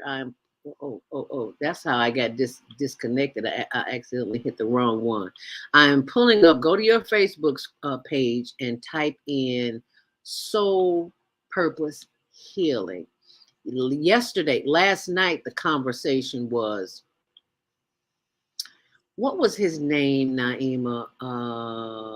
I can't remember his name. He is the founder. He founded Essence Magazine. Jonathan Blount, was it? Let me see. Amazing story this man had. Amazing story. Yeah. And I mean, all you had to do was talk. All you had to do was listen. Welcome. I'm gonna pull it up a little bit just so you can hear. We're gonna launch People Magazine, and we're gonna launch, Entertainment Weekly, and this and that. Jonathan Blount. By the way, we're gonna put $500,000 in this little black magazine. The magazine for Black women. We'll learn a lot about that market, and that market is growing and accelerating, and we think that it's a good bet for us. And one of the Southern directors said, "Well, hold on a minute. What if our advertisers don't like us being involved in this black magazine, And then another one, what if our readers, don't like us being involved in this black magazine? And so we just can't do it. And so the deal was scuttled. Well, those guys, Richard Corman, who from magazine development, and Andrew Heiskell, who was chairman at the time, they didn't like being rebuffed. So they created a scheme. And said, okay, guys, we can't invest any money in you. He said, but they can't stop us from helping you. So I want to stop that there because he told the story about how they paid for one company because, black and white politics didn't mix back in the day. He told the story about how they wanted to do the printing for him. They couldn't give him no money, but they could do the printing and the marketing and promotion. That is a gold mine. Printing, marketing, and promotions. They didn't have to pay him any right. money. You can take it from there. That alone. So go back and see the show, Soul Purpose Healing, from last night, and you will hear the story of how Essence Magazine got started. And Naima, awesome conversations. Thank us. Yes, Universal Spirits. Jonathan has an incredible memory for details. Yes, he does. It's like, how do you remember all that? Good Lord. Well, he lived it. That's how he remembers it. So go back and see that last night. I promise you, it is a fascinating story. And I asked because he's like Dick Gregory. Remember Bob Dick Gregory? He put a microphone in me and he'll just talk. I mean, Beata barely got a word in. If she didn't, he was just a wealth of all that information. He just let it pour out. Yes. And I applaud you, Beata, for that because you are not allowing him to take that information to the grave with him. Yes. I think she asked if somebody. I was like, I need to do a documentary on him. He's like, honey, that's already in the works. I was like, okay, good. Well, at least we got some of it here on the Female Solution. So thank you so much for sharing that. And thank you for sharing your day with us here on the Female Solution. We're on 7 days a week, Monday through Friday, 7 till 9 a.m. Central Standard Time. And on Saturdays from 12 noon until 2 p.m. Who's on this Saturday, Naima? Deborah is on Saturday. You know, she's on the road now, but she'll be back. She's traveling. Where is she this morning? I'm not sure where she is this morning because she's somewhere where I want to be. That's all I know. Yeah. It was so cold yesterday. Oh my God, it was so cold. I put a coat on. Yeah.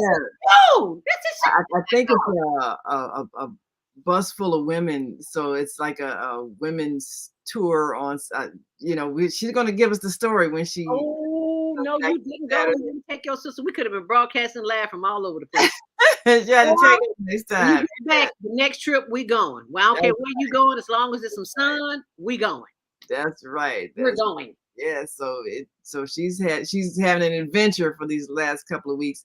So this Saturday she'll be on, and she'll have a couple of guests who have been traveling, my family, but you know, they've been all over the world. And I got to get my daughter to tell the cat story. I tell you about the cats in Turkey. It's just amazing. Oh, okay. Yeah, I look forward. When is she going to be on the show? Saturday. Okay, this Saturday. Yeah. Already now. About international travel. All right. I'm looking forward to that. Yeah. Well, Deborah always has a very interesting show anyway, because you never know what you're going to see on a traveling show. So I want to thank all of you for joining us here this morning on Monday Morning Mindfulness. Be sure and tune in tomorrow morning for Jody Susan with Self-Care. She always has a dynamite guest and a dynamite show, so you be sure and stay close. And we will see you back here tomorrow, and we'll do it all over again. Until then, stay on purpose, stay empowered, and stay tuned for your next Monday Morning Mindfulness and a show every day of the week. Thanks for sharing, and be sure and share this video. Sharing is caring. The Female Solution Global Radio TV Show invites you to an invigorating conversation with our team of hosts Monday through Friday, 7 a.m. to 9 a.m. Central Time. Start your week with Monday Morning Mindfulness with Zelda Speaks. Tuesdays, Self-Care with Jody Susan. Wednesdays, Repairing Broken Families with Naima Latif and co-host Kareem Hamid. Thursdays, Soulful Solutions with Dr. Debbie Green. And Fridays, Health and Wellbeing with Beata. Saturdays, tune in 12 noon to 2 p.m. Central Time.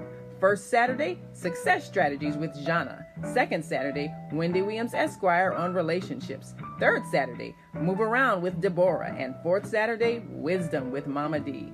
Join us Sundays, 7 p.m. to 9 p.m. Central Time for Soul Purpose Healing with Beata. Call in and comment 515-605-9325. Press 1 to speak to the host and be a part of the solution.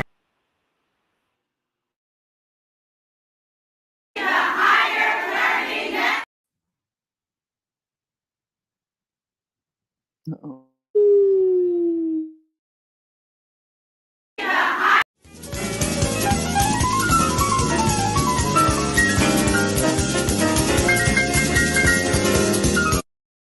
We love you on Windy City Live. Yes, we do. Tell us, how did all this happen? How did this come about? Well, I play me.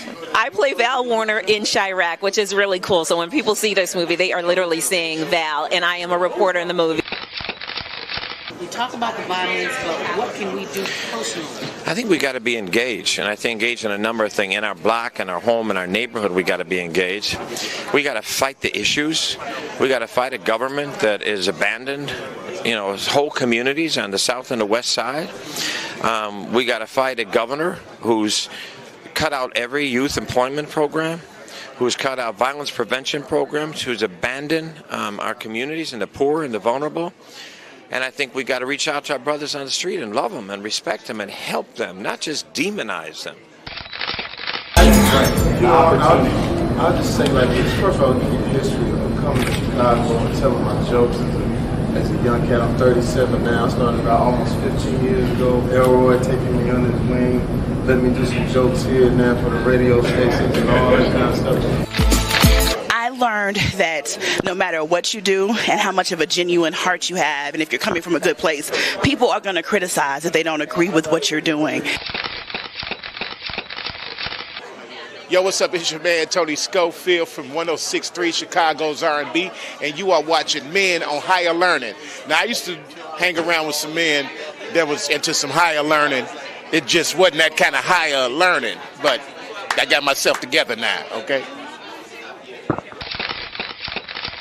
What is it that you do in your quiet time, in your meditation time, that allows you to bring us the films that you do? I sit courtside in Madison Square Garden, world's most famous arena.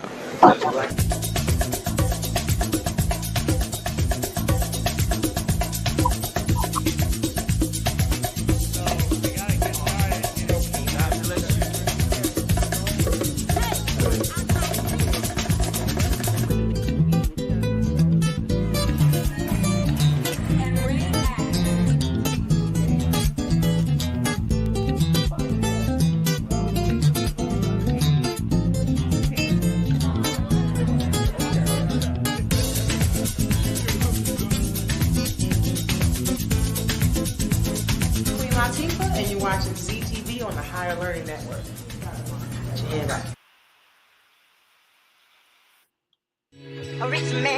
Hey there, talented teens. Are you ready to showcase your skills and potentially win cash prizes and scholarships? We're excited to announce our global virtual teen talent contest, where you can enter by submitting a 1-minute video of your unique talent. Here's how to participate. 1. Record a 1-minute video of yourself performing your talent. 2. Share the video on TikTok. Include the hashtag Global Virtual Teen Talent Contest. 3. Tag 3 friends who also have amazing talents. Submit your video by the deadline. We can't wait to see all of the amazing talents that you have to offer. Remember to be creative and have fun with it. The top talents will be selected by a panel of judges and will be announced shortly after. So don't wait, start filming, and good luck!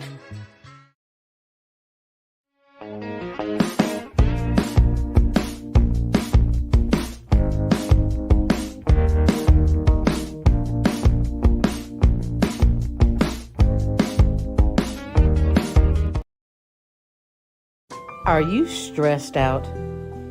Are you ready to learn some quick techniques on how to de-stress immediately? Then book your free 30-minute consultation with Zelda Speaks, the Mindfulness Stress Relief Coach, at higherlearningnetwork.org. Thanks for sharing.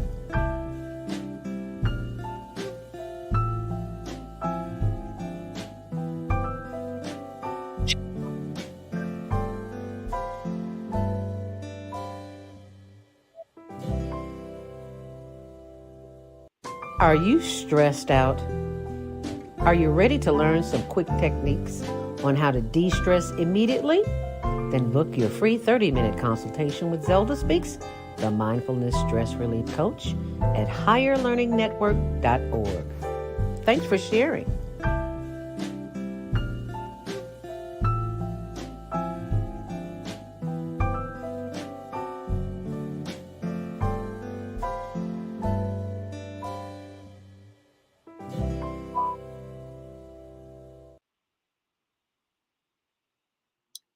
And here's your Monday morning mindfulness stress relief message. Monday mindfulness is the beginning of new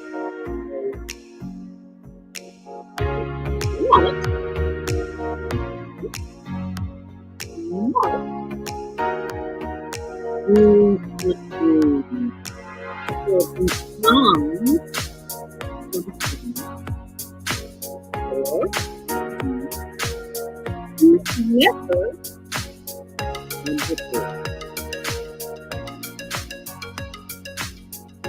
that the universe is guiding you, directing you to something greater.